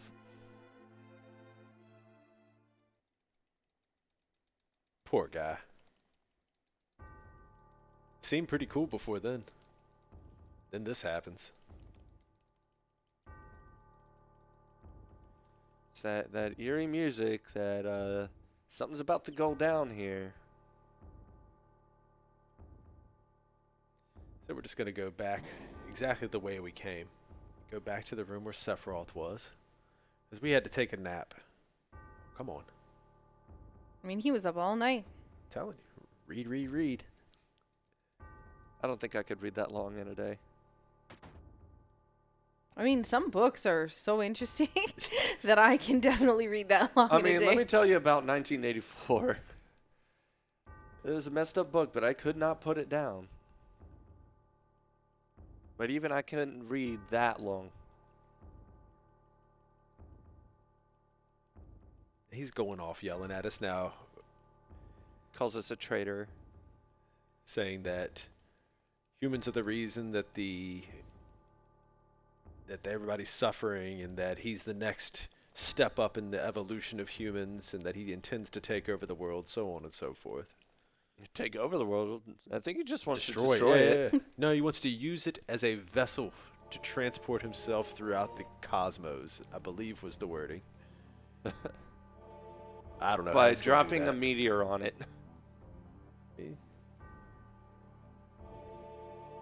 You know, you say tomato, he says tomato. Yeah. So we'll try to get out of the mansion as quickly as possible. Heading down here. I say meteor, he says meteor. And somehow in the amount of time it took us to get out of there, he set the entire city on fire. I mean, Of have course. you seen that fire It's force? pretty big spell? fire. He's good. It's Nukes everything. quite powerful.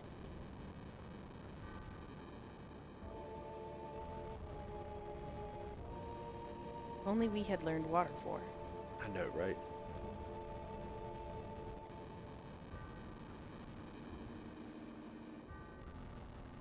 That are ice for. You're out of ice? You can't run out of ice. I thought you should use the water in the air. There is no water in this air. And there's the cutscene, the little Sephiroth looking at the camera through the fire that everybody remembers. And then he just walks away through the fire and flames slowly. He's Targaryen. Cue you- Tell about Dragon the silver Force. hair. You thought, yeah, Targaryen. I was thinking of the song. That's why I said cue Dragon Force. I know that song from Guitar Hero. Yep. I think that's how everyone knows that song. Difficult. Oh, come on. There we go. Down you go. There's one. Some movement in this game is really tough, but there's one particular place I think is tougher than most, which I think is Palmer's house. Oh Or not Palmer's house, Talk about Sid's house. Sid's. Yes. Yeah. That table. Table just eats inputs. Now this scene here is, the real reason why I wanted to beat Sephiroth. Hit him with the pointy end. Ah, she messed up. Well, and no, you did not just do that. Now he must die. Down the stairs. This guy.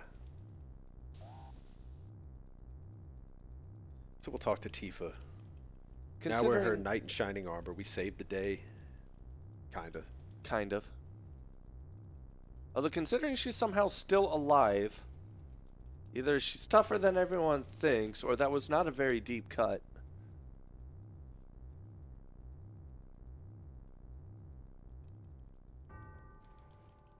Or maybe he just showed some sort of mercy and hit with the blunt end. I don't know. So this cutscene that's coming up on Todd's screen right now actually it has a lot of flashing that happens. So if you have sensitivity to like light flashes, Look away. I would recommend looking away until we mention that it's over.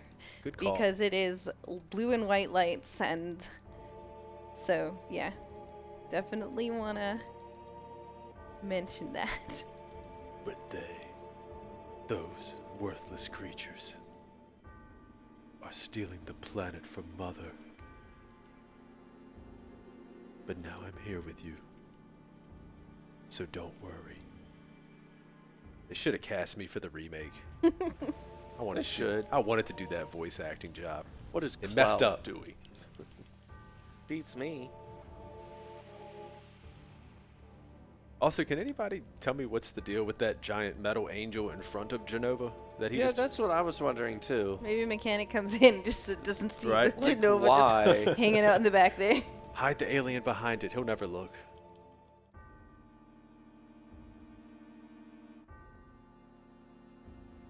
Yeah, so here comes the flashy parts on Todd's screen.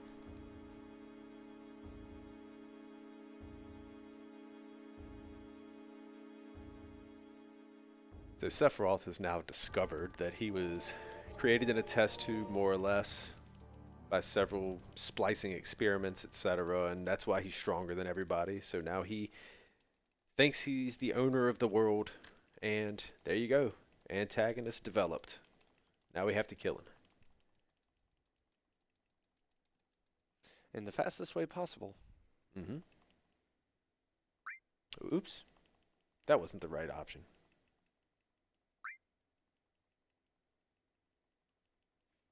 There we go. Next skip, and then save slot 1. Cool.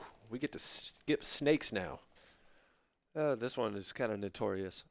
It's the snake itself is a very notorious boss fight It's that you have to deal trolly. with. It's non-existent if you get the skip right. Yeah. But sometimes the Zalom skip can be a little challenging depending upon what way Midgar Zalom actually moves. Just the way Yeah. the snake moves is RNG itself, if I Yeah. remember correctly. It can be pretty trolly, so hopefully if I get an encounter close to it, I'm just going to go for the gusto without even looking. Please don't steal anything. Don't do this to me. Did it say potion? Star Star pendant. pendant. Star pendant. Let me make sure I still have everything I need. Potion, 2 potion, high potion, elixir. Alright, we in there. Keep it going. Yeah, that's the other thing is you can't actually manipulate those encounters on the overworld with the step count. Alright. And we're about to have the flashy stuff on my screen. So again, if you have sensitivity to light flashes, I would look away for a moment. Alright, let's see if he gets the snake skip in the corner. He's coming around.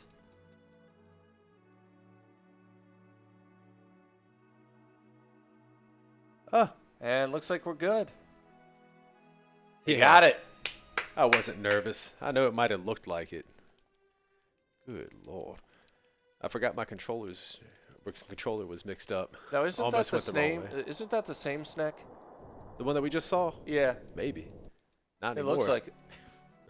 Yeah, it is. And now we're in a Wow. cave. I like caves. It's supposed to like intimidate you. Be like, wow, we just had tons of trouble with this guy, and Sephiroth just came through and turned Wrecked it into it. a shish kebab.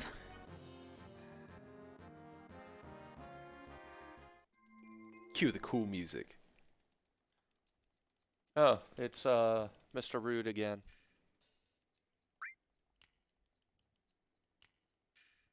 The Turks. So after we get through here, save slot 1. Got it.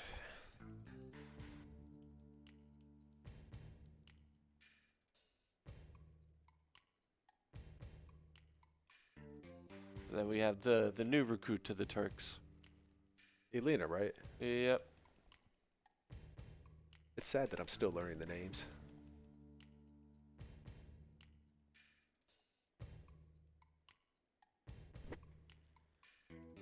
They're going to ask where Aerith is because they are tasked with finding her. She's not with us. Then give her my regards. Okay, sure. Head through here. Exit onto the world And map. looks like Saku also got snake skip first try. Good job. So save slot 1.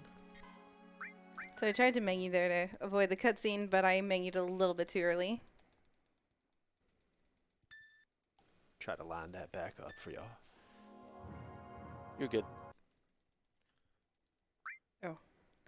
Dumb the text. Slot 2. And we head back in here again. And oh no. Do we have to watch the whole cutscene over again? Darn. So here's another opportunity for Sephiroth to use a life 2 on me. We got lucky the first time, so hopefully Hopefully not again. we can run that back. Don't put that evil on me. So we got through and we closed out the game and loaded this save. This is part of the break. The break? Breaking the game. Oh, Yep, we're gonna I'm like, wait, we get a break? The game breaking lunchtime. game breaking mess. So now we're gonna go back through the cutscene, and I'm gonna do something a little tricky when we get to the part where they're going to take the picture, and it's called picture skip.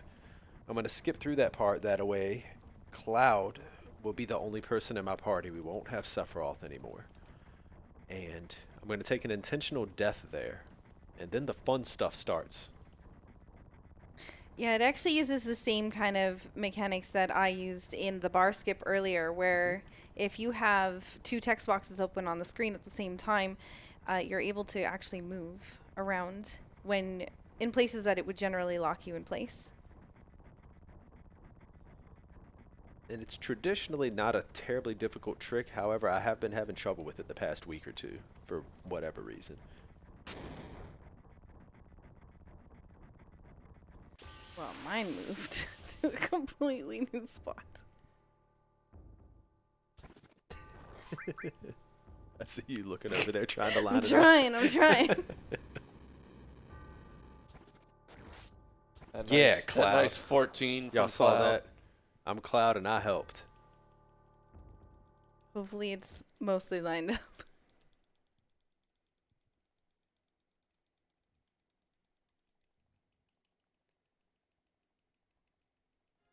So we make it back to Nibelheim again.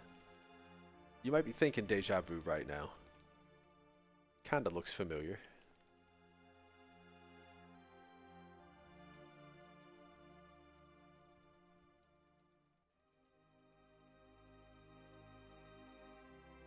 Sephiroth looks like he's doing that rich anime girl laugh.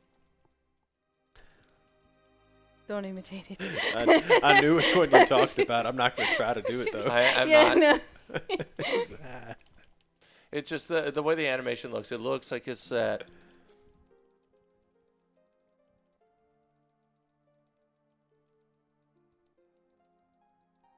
I still love Sephiroth's face here. He just looks so shocked the whole time. We're going to fight a dragon. they're just all so excited about fighting this dragon.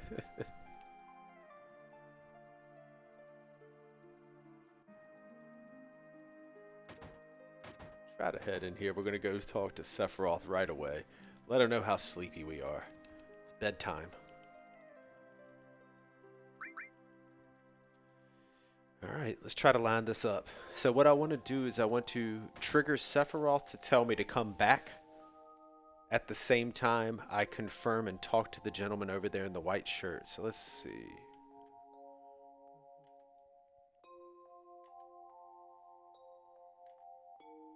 Close, not quite.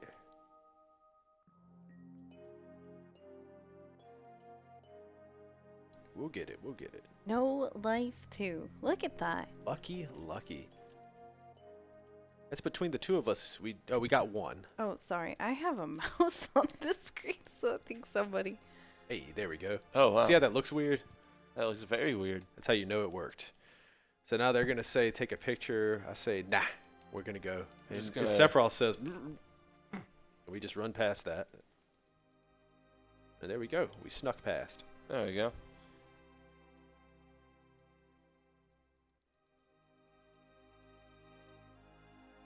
Now we just got to make it to the reactor again. So we're actually going to. The reason why we're doing that actually is to take advantage of how the game saves your basically where you are in the game when you die. So I'm going to run back here right before that ladder, or what's the word I'm looking for? Bridge. Right before the bridge. And we're going to intentionally get an encounter here and rip. Carrier. ToddMan, aren't you supposed to be fighting back? Oh, oops. Oh. Game over. Game over. Shucks. Guess you're gonna have to watch me the rest of this. I was planning on it after the first 10 minutes. Now let's go. We're gonna load back up. Slot 1. I'm gonna run right over here. We're gonna start a fight. You want to start a fight? We're childish. Just fight everything. Let's step outside. I'm in the middle of a speed run.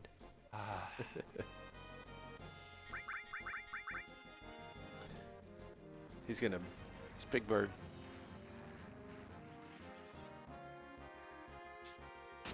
Pow. Kapow. And one more should be it. Kapow. Hey. Also, Saka, you didn't have to do the laugh. Chat took care of that for us. And all of a sudden we're back here. Oh, So there we go. We've skipped a big chunk of the game now. You can't do that, Snake. You've caused a time paradox. Yeah, so basically, we had a story flag set that we had already gone and done the flashback on our original file when we had gone through the cave past Zalomskip. And then when we came back here, we got warped back to Diebelheim. So it actually thinks that we've been here before, and so this is our second attempt here. So 29 is fine.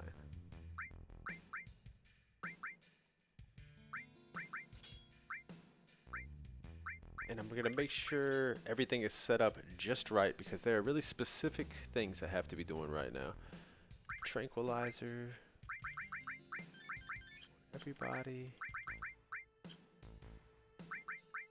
We're going to heal everybody up. I'm going to be pretty quiet here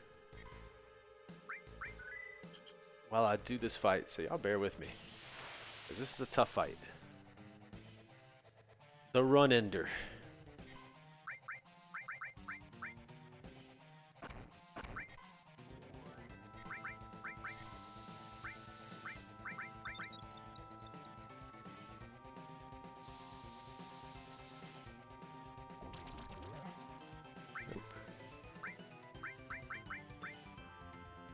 So the trick here is I need to get Materia Keeper at exactly 7,777 HP. Tough, right? this is the RNG part of the fight. Or honestly, the RNG part of the run is Materia Keeper. Yuck. Materia Keeper has a percentage shot of just one-shotting you right at the beginning of the fight, too. And then you got to get Bio to stick, and that's another bit of RNG, and then you can't get Aerith's Limit Break, so there's a All whole over the bunch of place. things that you're gonna... You have to avoid. Yep. So if I remember correctly, we're trying to poison him. Correct. Yep, we have to get poison to stick here. Oh, 31. Well, that's way Strong. too high, yeah. Alright, we'll just pull fire there. And that should put you to 30. Yep, good. So it's important to have her at between 29 and 30.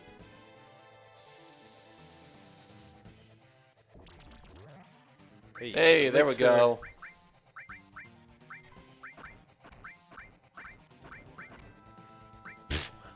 Wow. And we got critical hit. Try again. That's Materia Keeper for you.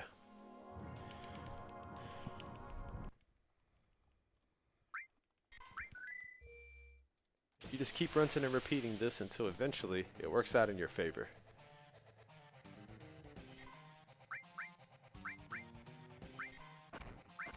Oh. What a nice guy, Cloud.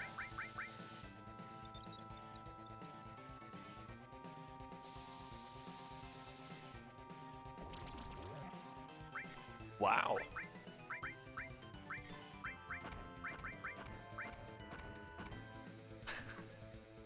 That's rude. Rude's a Oh, different guy. Materia Keeper. Rude's the other guy. Well said. Okay, the Materia Keeper's acting like rude.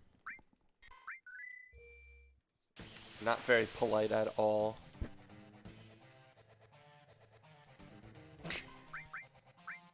Well, that's it. Reset for me. For At least this it's part. not one of us. Yeah.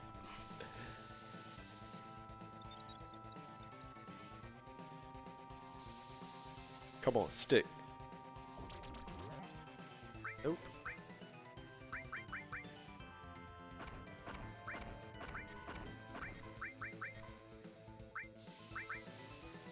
Well, that's another reset. Trying. There's the Oh, there's the no. one the wife that I was referring to. Oh, marathon luck. That's just mean.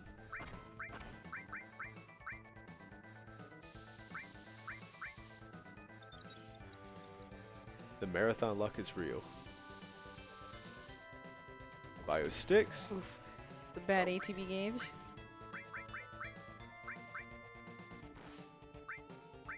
Cloud.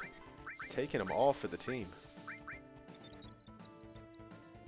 It's crazy that like this is one of the parts where like racers can catch up to each other, or like lead can shift. Basically, it's now whoever gets bio to stick Yep. first and can keep their team alive.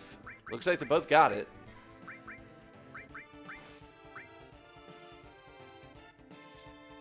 Elixir. Then we have to, in quick succession, potion, attack, and then a high potion.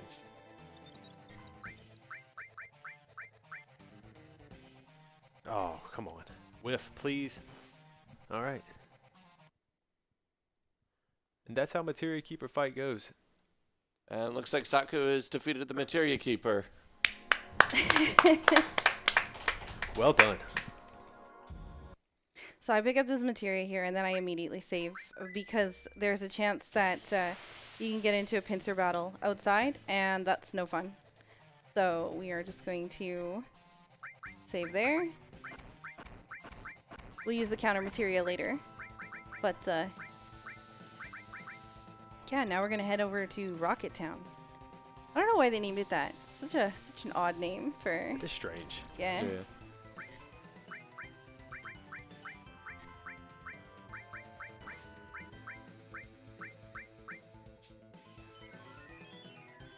Elixir. Potion.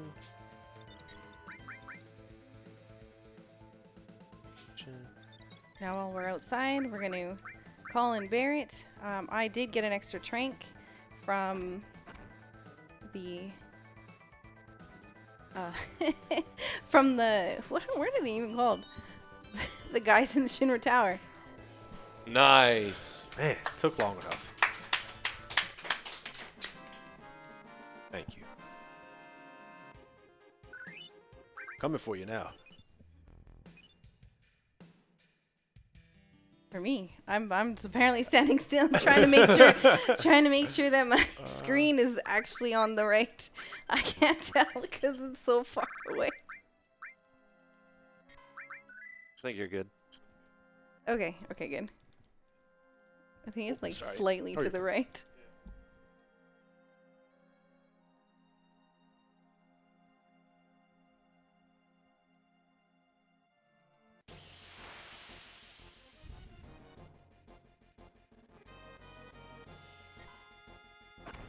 On our way to Rocket Town now on my end.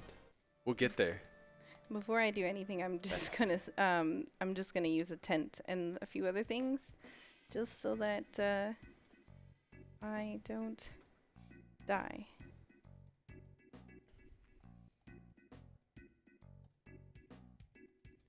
So now we get to meet up with Sid, correct? Correct. This version of Sid. Oh, hello. That's the wrong building. Trying to do some safety saves and instead just end up walking in some weird house.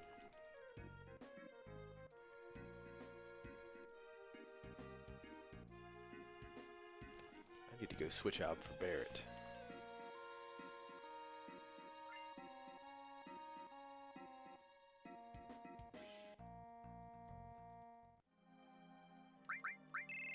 So there's actually two different ways that you can do the upcoming boss fight. I do it the old strat. There is a new strat, which uses, I think it's time materia, which is like haste or something like that. Oh, yes. Do you use haste? Do. Then you will see both strats today. I try to, anyways. We'll see how well it works. We're good. All right, we're good. I think. Fun thing, in some later Square RPGs, they put regen as part of time magic. Such as Bravely Default regen is part of time magic, and unfortunately it is not quite as good as it is in Final Fantasy VII. Final Fantasy VII regen was very good. Strong spell. So But now, it's on both my characters that are talking here are named C. confusing. A over there. He's just having a conversation with himself. It's all good. The movement in that house is just Yeah, terrifying. it's real bad. So we go to the rocket ship to meet good old Captain Sid. The thing is, if you don't actually go look at the plane, then when you go up to the rocket ship, the door's locked. You gotta walk all the way back. Not particularly fun when you're trying to go fast. No.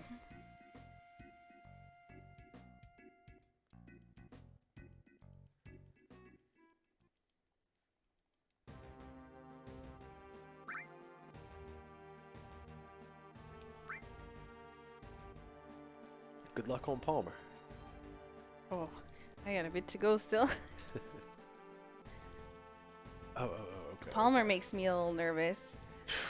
I've lost 2 runs recently. So The, I'm concerned. The issue with Palmer is the way that the party is shown on the screen. It's in a line, you're all together, and so when you're selecting your party member in order to give them a high potion or cure them or something, you can't actually tell who you're selecting. So you can end up selecting the wrong party member, and it's no fun there.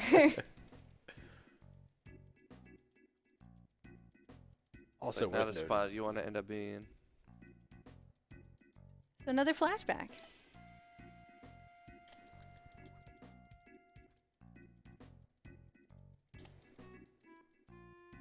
And everybody, thank you again for joining us at Speed Gaming Live 2019. If you excuse me, if you're interested in donating, please remember that all donations during the marathon will be going towards prize pools for future tournaments. There are two ways that you can get your donations in. You can either go to speedgaming.org/vote or type !donate in the Twitch chat and follow the link. Or if you'd like to get some cool swag while contributing to the prize pools for next year, go to speedgaming.org/merch. You can pick up one of 8 t-shirts themed for this year's marathon, or pick up 1 of 2 sticker packs as well.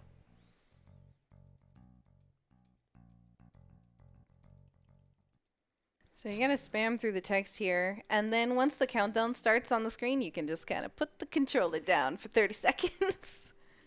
wrist a break. The way you have to hold your hand is like a weird claw motion. Yeah. And so like when your hand is sitting there that long and like in that position, it's nice to give it a break. Even if it's just for 30 seconds.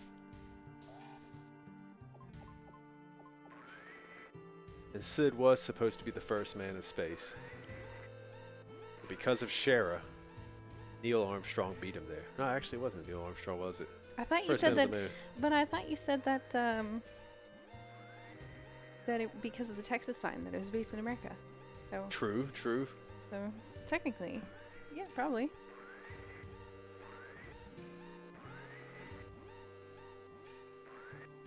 Huh? But yeah, Oh yeah. never mind. Now I'm in the countdown segment. Oh, you said we could wait. I completely forgot I was still mashing away. Like I do at the opening cutscene when there's literally no text. Somebody told me it goes faster. 1 frame for every button push. So here's Palmer coming to tell Sid that Rufus is outside. And Sid's very excited because he thinks that Rufus is going to initiate the space program again. But unfortunately, that is not why Rufus is here. Just wants the plane. Yep. But we really need the plane for the speedrun. It's very important.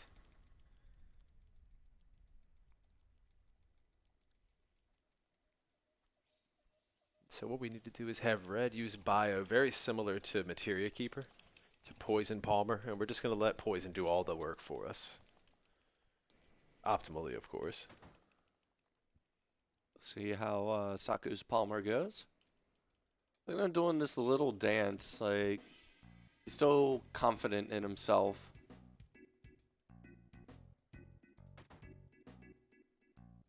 Yeah, so we just healed the wrong person, which is fine.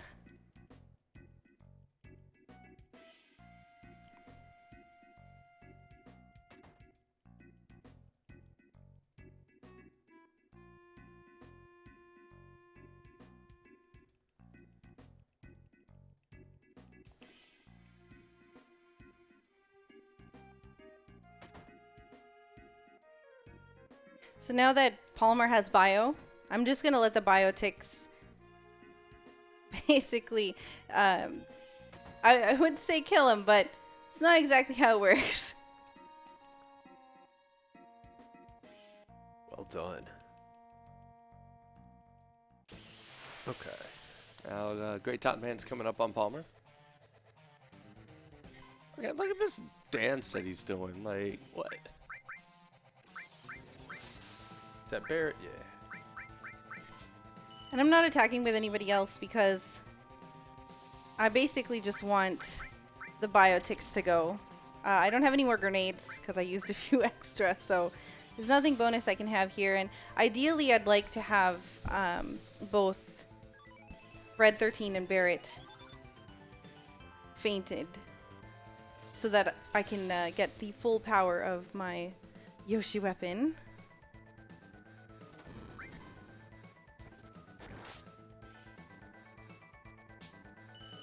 It's just a matter of making sure that you don't get KO'd yourself. Yep. And he should run out of attacks if he hasn't already. Pretty sure that was the last attack. And I'm just going to try to keep Cloud alive.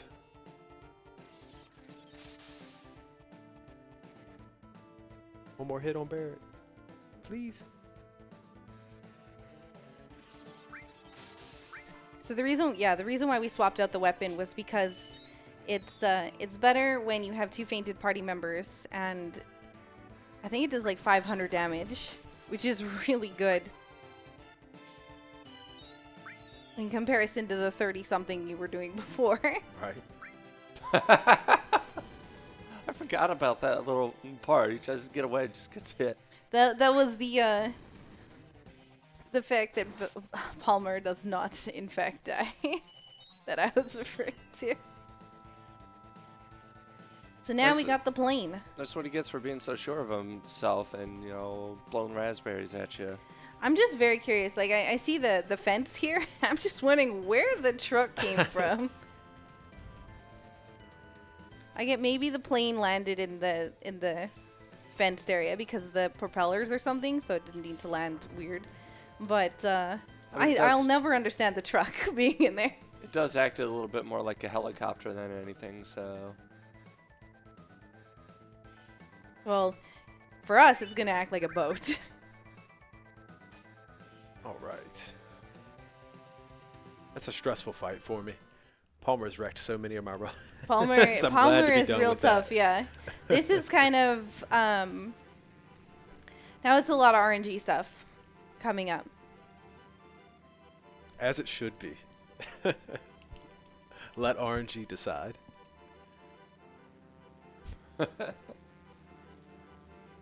So it just hops on with you, like, yeah, I'm just joining up.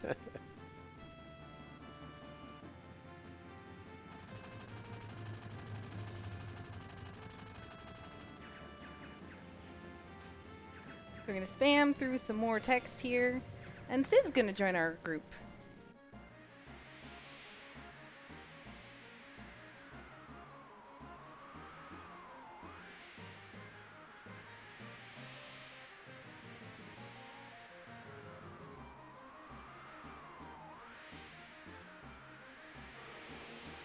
Eventually, there we go.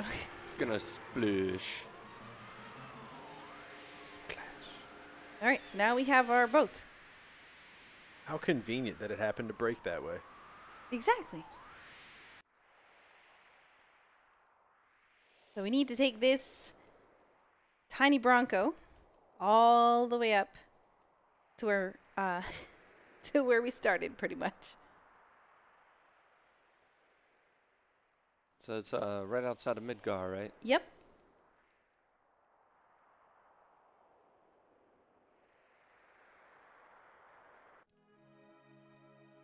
And don't forget, everybody, along with your donations, you'll also be entered into a different series of prize giveaways that we'll be doing over the course of the weekend. For today, ending in about 40 minutes, will be an emote sticker pack, one of the 2 8-packs of stickers you'll get to choose. Ending at 6 p.m. today, choose your favorite design of t-shirt. A minimum donation of $5 will enter you into a drawing for these prizes. And ending at 11 p.m. today will be a Super Retro Port, a USB adapter for your Super Nintendo controller. Additionally, donations of $20 or more cumulatively over the course of the weekend will get you entered into the grand prize for a RetroTink 2X. You can use it to connect retro consoles to HDMI, different video sources, composite, component, and S-Video. So cumulative donations of $20 over the weekend will get you entered into that giveaway. It's actually really cool. Yeah. Oh man, can't escape. Oh boy. Now's my chance. Well, this slightly sucks because I actually need my limit break. But and these guys won't do nearly enough damage to get me a limit break, so we'll have to generate a limit break another way.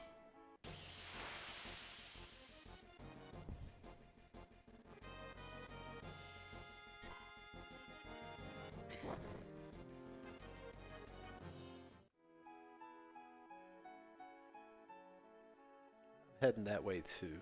Pincer battles yuck. are no fun. So we're doing another. Actually, Another snake skip. yeah, another Zalom skip. See if it cooperates. It looks like you're good. Ah, I lost my nerve. I probably had that. We have to get about apparently 30 encounters on the way over to where we will be saving again.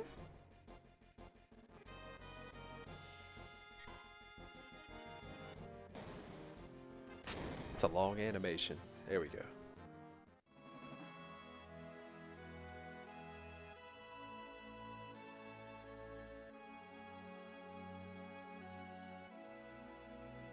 Oops. That's weird. You were in the snake's shadow, yet it didn't trigger the fight. Only the head. Only the head of the okay. snake. Yep. If you step on the body or the tail, anything like that, nothing happens. Interesting. Yep. It's a weird little hitbox.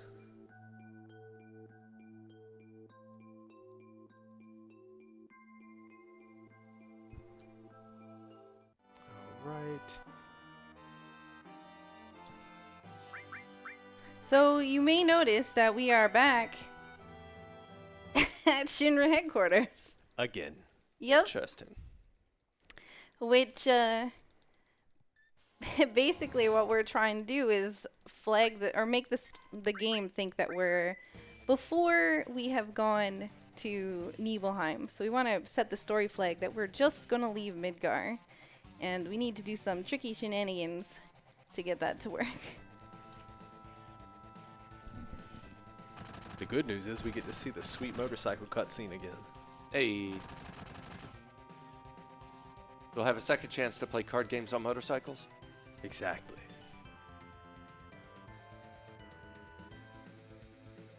Except this time around, we're going to do things a bit differently. Instead of trying to get 3 red motorcycles to keep them at bay, we're going to intentionally take as much damage as possible. Yep. Oh.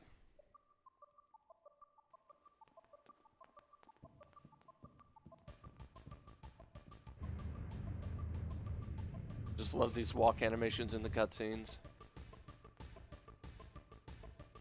It's almost like the stop motion, like puppet animations. Or claymation, actually.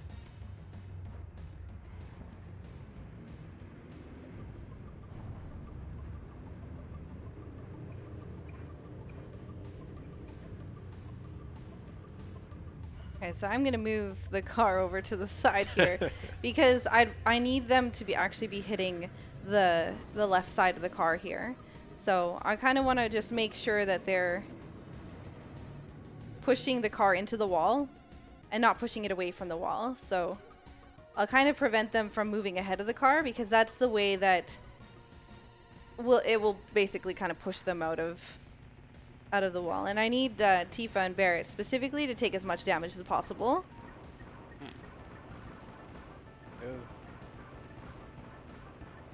Now their health bars in this and how much damage they take, is that affected by their level at the time, or? You know, I honestly think it's just set. Okay. Set How amount. much damage Ooh. they take? Yeah. Yes, it's going to...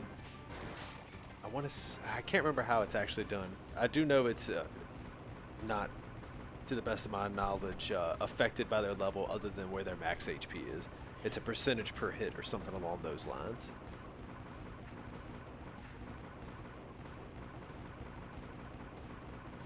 And of course we want them all the way empty and then get Cloud down as far as we can. Yep. Tifa's on E.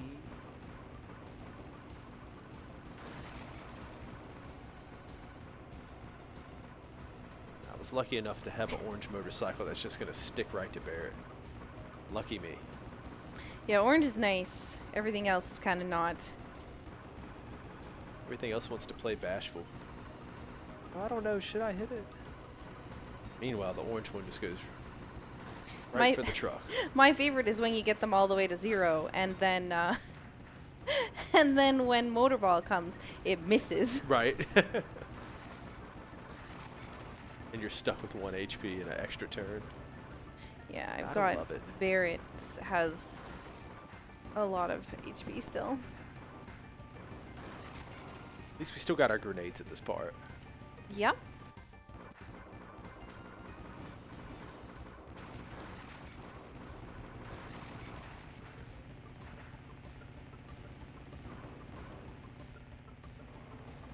Take a few hits from Motorball if I can. There.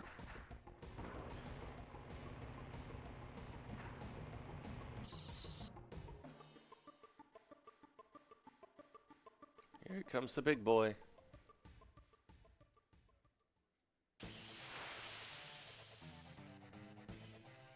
Don't miss. Please. Nyom. Hey. All right, we're in Nice. there.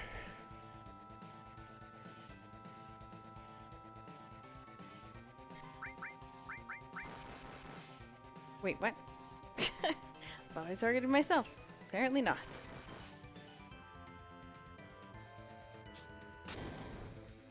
Oh, we died again. Yep. It's all on you, Socket. Another. Yeah, I know. I failed. Rip me.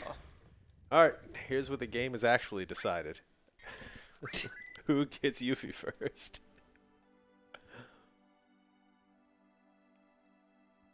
So this is basically stacking on to that save file that we were working through. Yep. So now it thinks that we haven't gone through Midgar yet, or haven't finished it. Yeah, we have a get out of here. Oh no. 6% chance must be nice. I pressed the wrong button anyways. Because I forgot I don't have any grenades and I went to use it.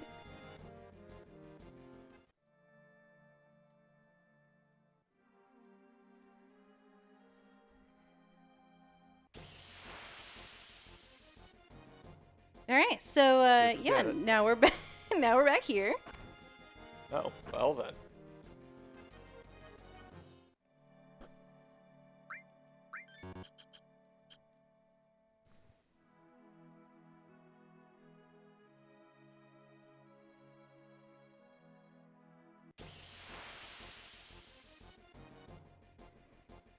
They're just not letting you have her, Todd. Oh no. It's one of those days. It's alright though. We'll get it eventually. 6% each encounter. I honestly thought it was 8%. It might be 8. I hope it's 8. Better for me.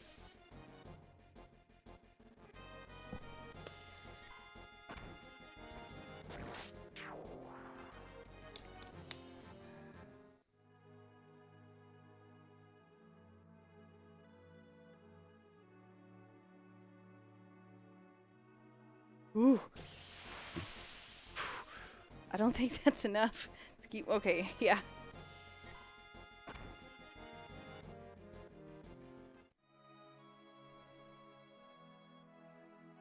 Oh no. Hmm? This might be bad. Oh no.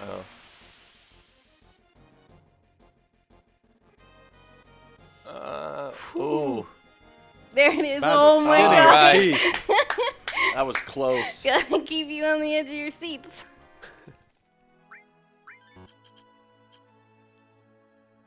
So we got another star pendant. Yay!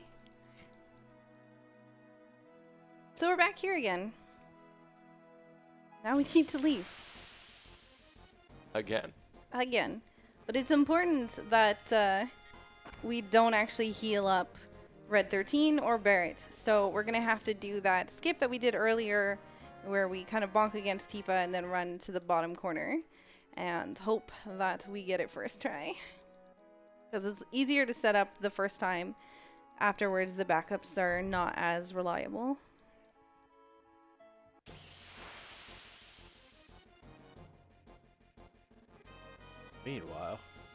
Meanwhile, Still searching for Yuffie. it's because I wasn't nice to her. I should have whispered sweet nothings the whole game. She would have popped up already. Okay, so immediately the first thing I'm doing is I'm going to heal. So I don't die. How much did you survive with? Was that 18 HP? I don't even know. It wasn't much.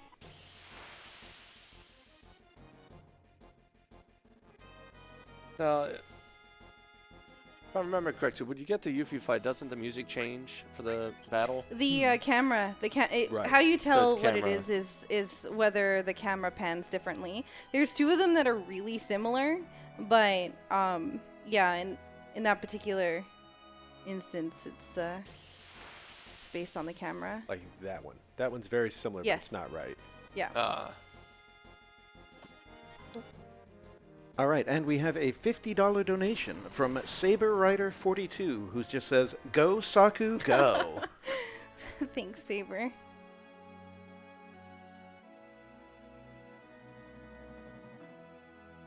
This is the tough part about the run, because you could be ahead the whole time, or you could be 7 minutes ahead, or whatever, and boom, all of a sudden Yuffie just doesn't cooperate. It happens.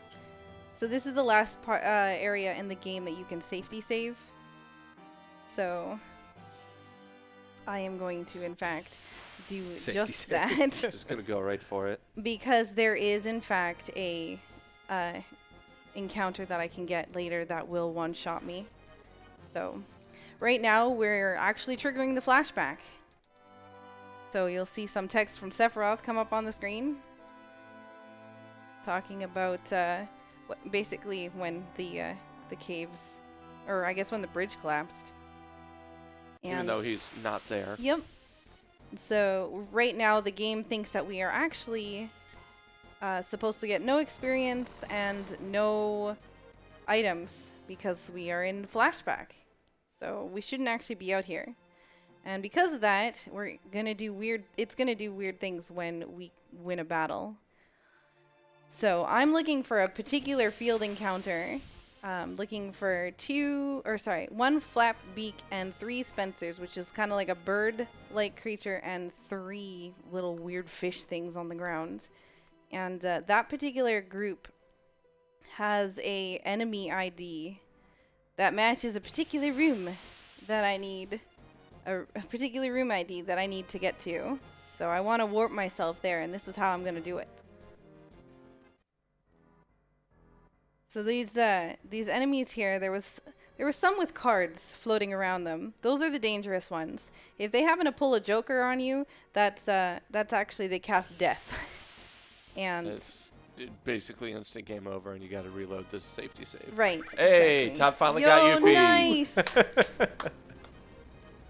21st time's the charm. So this is the encounter I'm looking for right here. There's 1 flying creature and 3 fishy-like things. So now I'm going to go over to the beach, and first I'm going to actually heal, because I don't want to make anything happen that would end up me wiping. So we're basically going to run across the beach here, because these enemies are really weak. So it's really easy to kill them really fast, and we already have the ID set. So time to eliminate some targets here.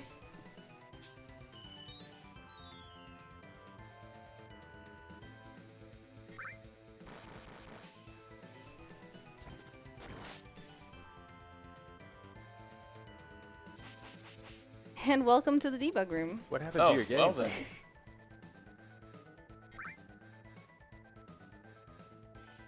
So I'm going to do a bunch of things I'm not going to be able to talk about for a second, because I want to make sure that I don't mess this up. It's a tough little section. You have to make sure you menu correctly. Hey, I got a crit. Nice. And what we're doing is we're going to be power leveling, or she's going to be power leveling all the characters up where they need to be, and equipping the proper material to make the final three real fights. I think they're all named Easy. like now. They're all the material, all the good stuff.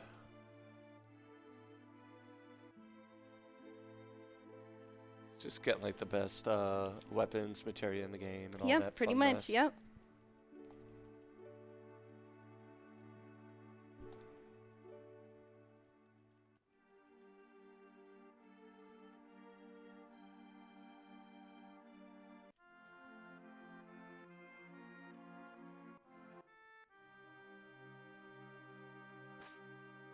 Three down.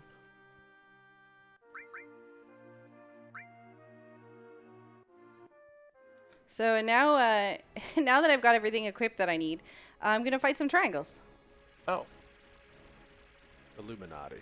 very lovely triangles there. So we don't like the one in the back. The rest are okay, but the back one's not so good. Okay. So we're gonna take care of that one.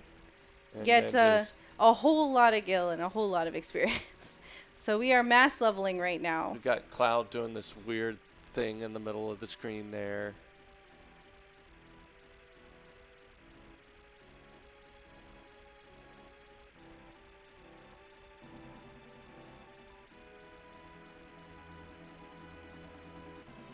Come on.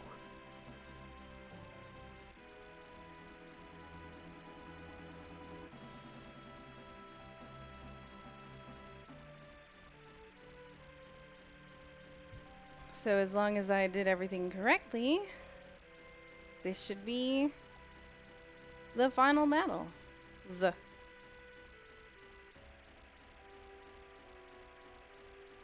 And you'll notice something a little strange. Oh, Yeah. hello.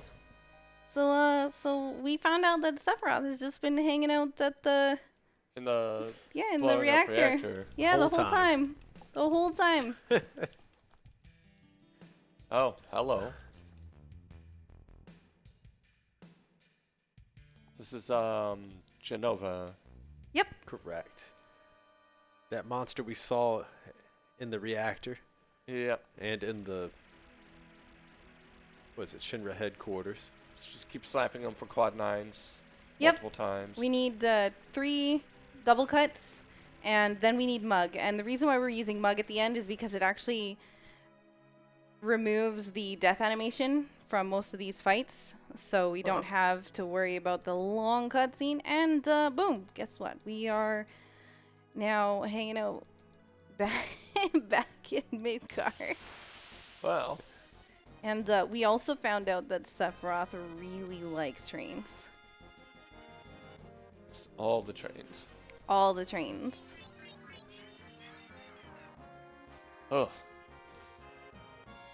I was worried. Yeah, I was like, I hope that's not a Joker.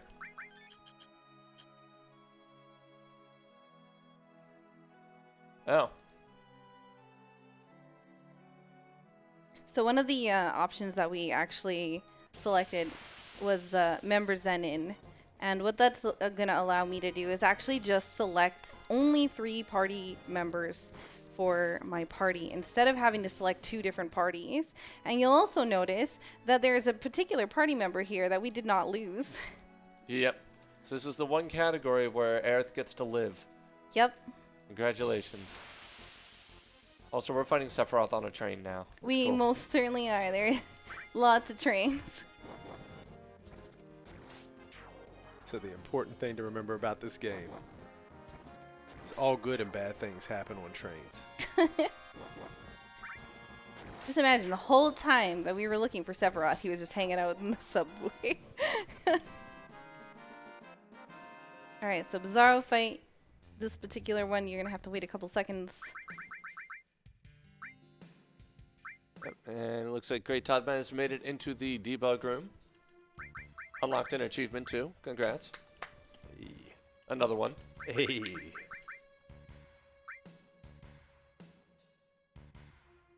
It's kind of interesting that it looks like it's all the menu items are, I guess, in Japanese, except because we're playing on English, they're all in like Romaji, I guess is what it's called.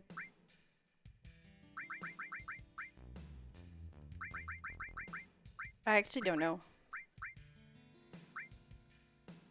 Alright, so we did Mug again on the Bizarro fight to end the scene so that we could get rid of the death animation. Now this is the final fight, Safer. the final, I guess, difficult fight. You don't get the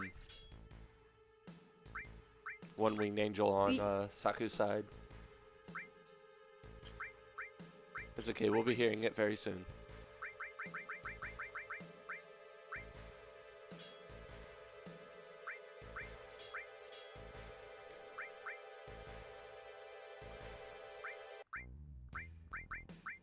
Alright, I just need to concentrate for just 1 second so I don't mess this up.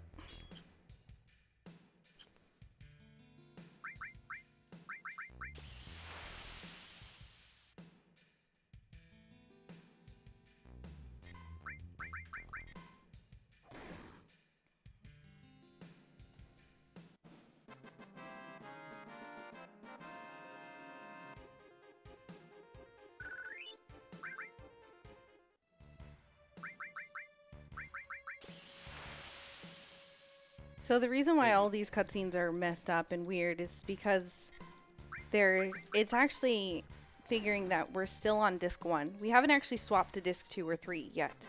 So it's pulling the cutscenes actually from the cutscene pool in disc 1.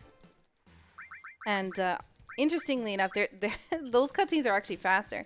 You'll notice right away there's normally a tunnel you have to fly through in order to fight the final version of Sephiroth here. And That's just gone. It's a very, very short cutscene of like a bridge exploding.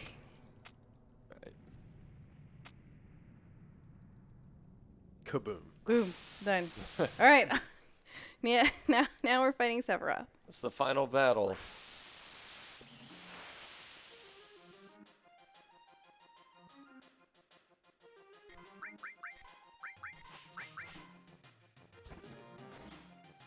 And time will be coming up right away for me. Oh, you're doing the Omni Slash.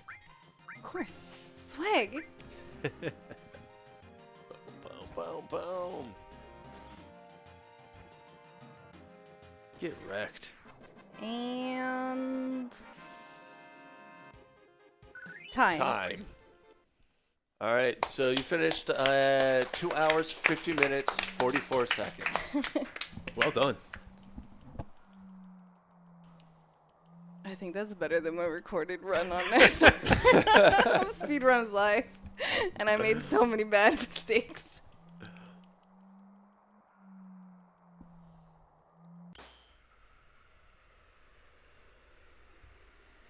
We get to listen to your fancy music and all that stuff. Yes. Well, I'm bringing in the rear. We're hopping on the train. I just got lucky with the first try Yuffie.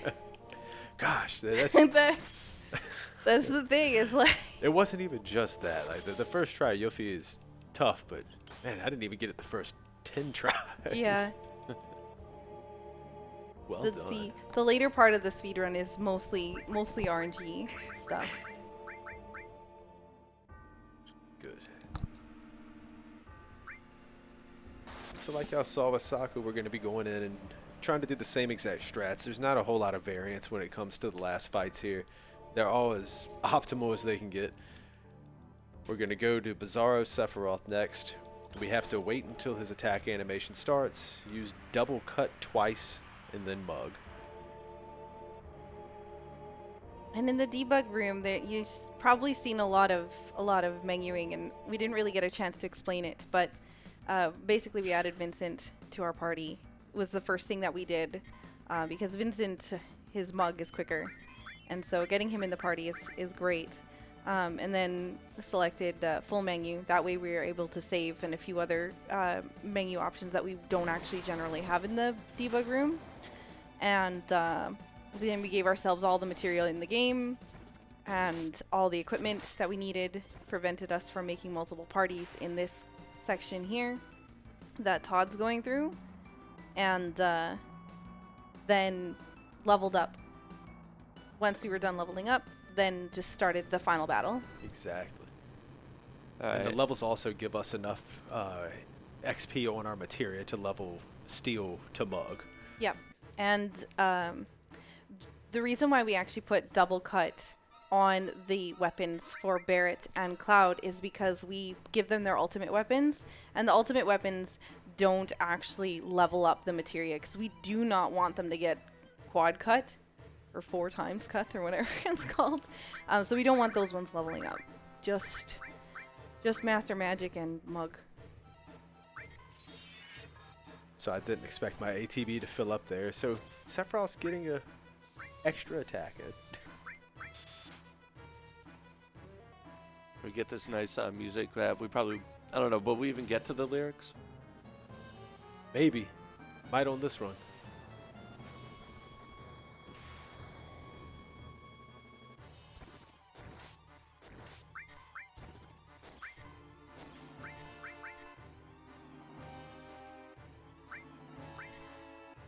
I was tempted to sing them, but that would have to be a donation incentive that I would be prepared for.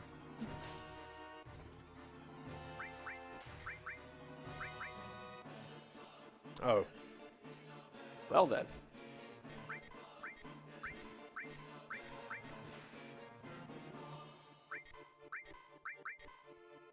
I think because you used Mug, you still should Oh, be able no. Supernova. Because this wasn't already Seriously? long enough. Oh no. I don't think it'll actually wipe your party. I don't think so. I mean, I Fingers guess we get the crossed. treat of seeing Supernova, but That's the real reward. look at these equations. Like, I couldn't do it. Not in my head. no. Sephiroth's like, all right, here. Here.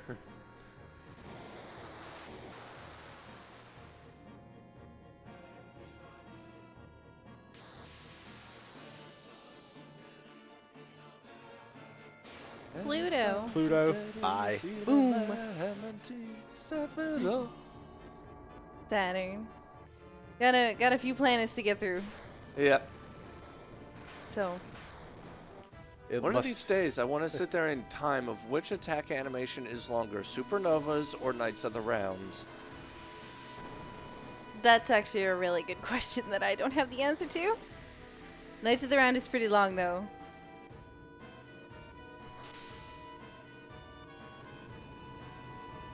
When my credits and all that are done, it's just gonna automatically close the game. So if you see the screen just go like dark, Bye bye, Mercury. it's not anything that I've done. There goes Venus.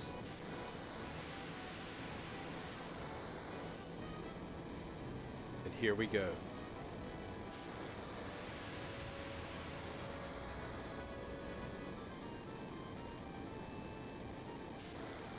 See, my favorite thing to do when the supernova animation's going through is to hold runaway.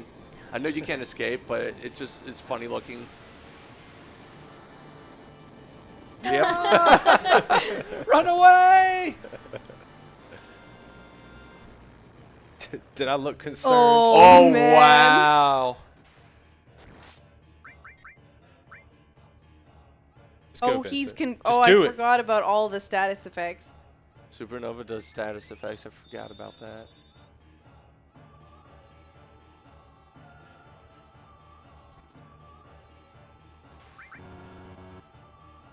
Okay, we got it. Perfect. We made it through.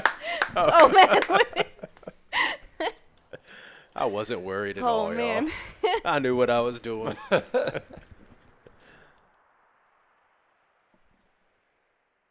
All right, That's about the so skin of your teeth right there. 1 HP. time for GreatToddMan will be coming up at the end of the Omni Slash animation. Sure. If I'll go Todd Omnislash. does Omni Slash. Do we have time for yeah? Oh yeah, we got time. Gotta go for that swag.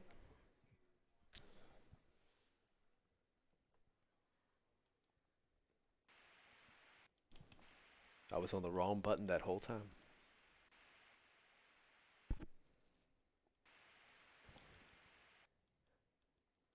Bridge blows up. Sephiroth was hiding underneath it. He was a troll He's a the whole troll. time.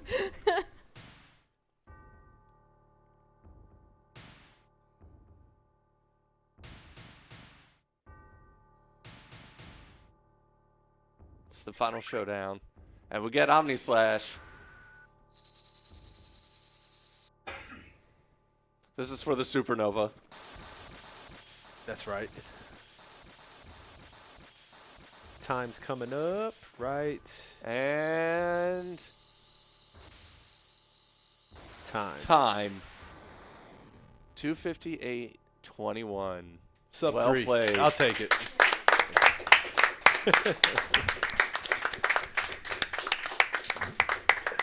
It's a good thing we set the estimate so high. Yep. Well, Well, what did we set the estimate for? 305, I think. Or Really? 3. It was? Yeah. 3? Yeah, PB is like 235 now or something like that. And that's Final Fantasy VII in a nutshell, the abridged version, I guess. Pretty fun stuff. Yeah, it's quite the run. It's really nice to be able to showcase it because Yeah. I don't think it gets as much attention as it should. But Right. it's a really good speed run. It's got a really it's also relatively easy to learn. Agreed. Final Fantasy VII isn't really difficult to obtain on Steam as long as you have a functioning computer. It doesn't take too much to run. No. And it's the difficulty of the run is, it's not bad. I promise. If I can learn it, anybody can learn it. It's not a difficult run. I like that it's right in the middle. It's not as long as the rest of your Final Fantasies that are 8+ hours. Yep. But it's not like your Mario games that are oftentimes, 30 minutes. It's a nice mid-level run. I recommend everybody giving it a swing. Yeah, absolutely. There's definitely resources. I think there's this guide. Yeah, it's on speedrun.com. Speedrun, yes, speedrun.com for Final Fantasy VII PC any % guides. There's a bunch of them up there. There's also videos on how to do like a bunch of the skips that we've done, and it's honestly a lot of stuff out there And if you- in order to. Yeah, if you run into any problems, reach out to me. I'm happy to help you out along the way. Or if you're Night Owl, you can reach out to me. But yeah, that's Final Fantasy VII.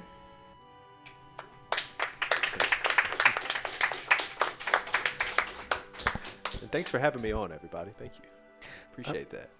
All right, SakuraTsubasa, the Great Toddman, thank you very much for opening out the marathon this weekend with Final Fantasy VII. Coming up next, the Great Toddman will be giving us one more run. We've got Kirby's Dream Land coming up here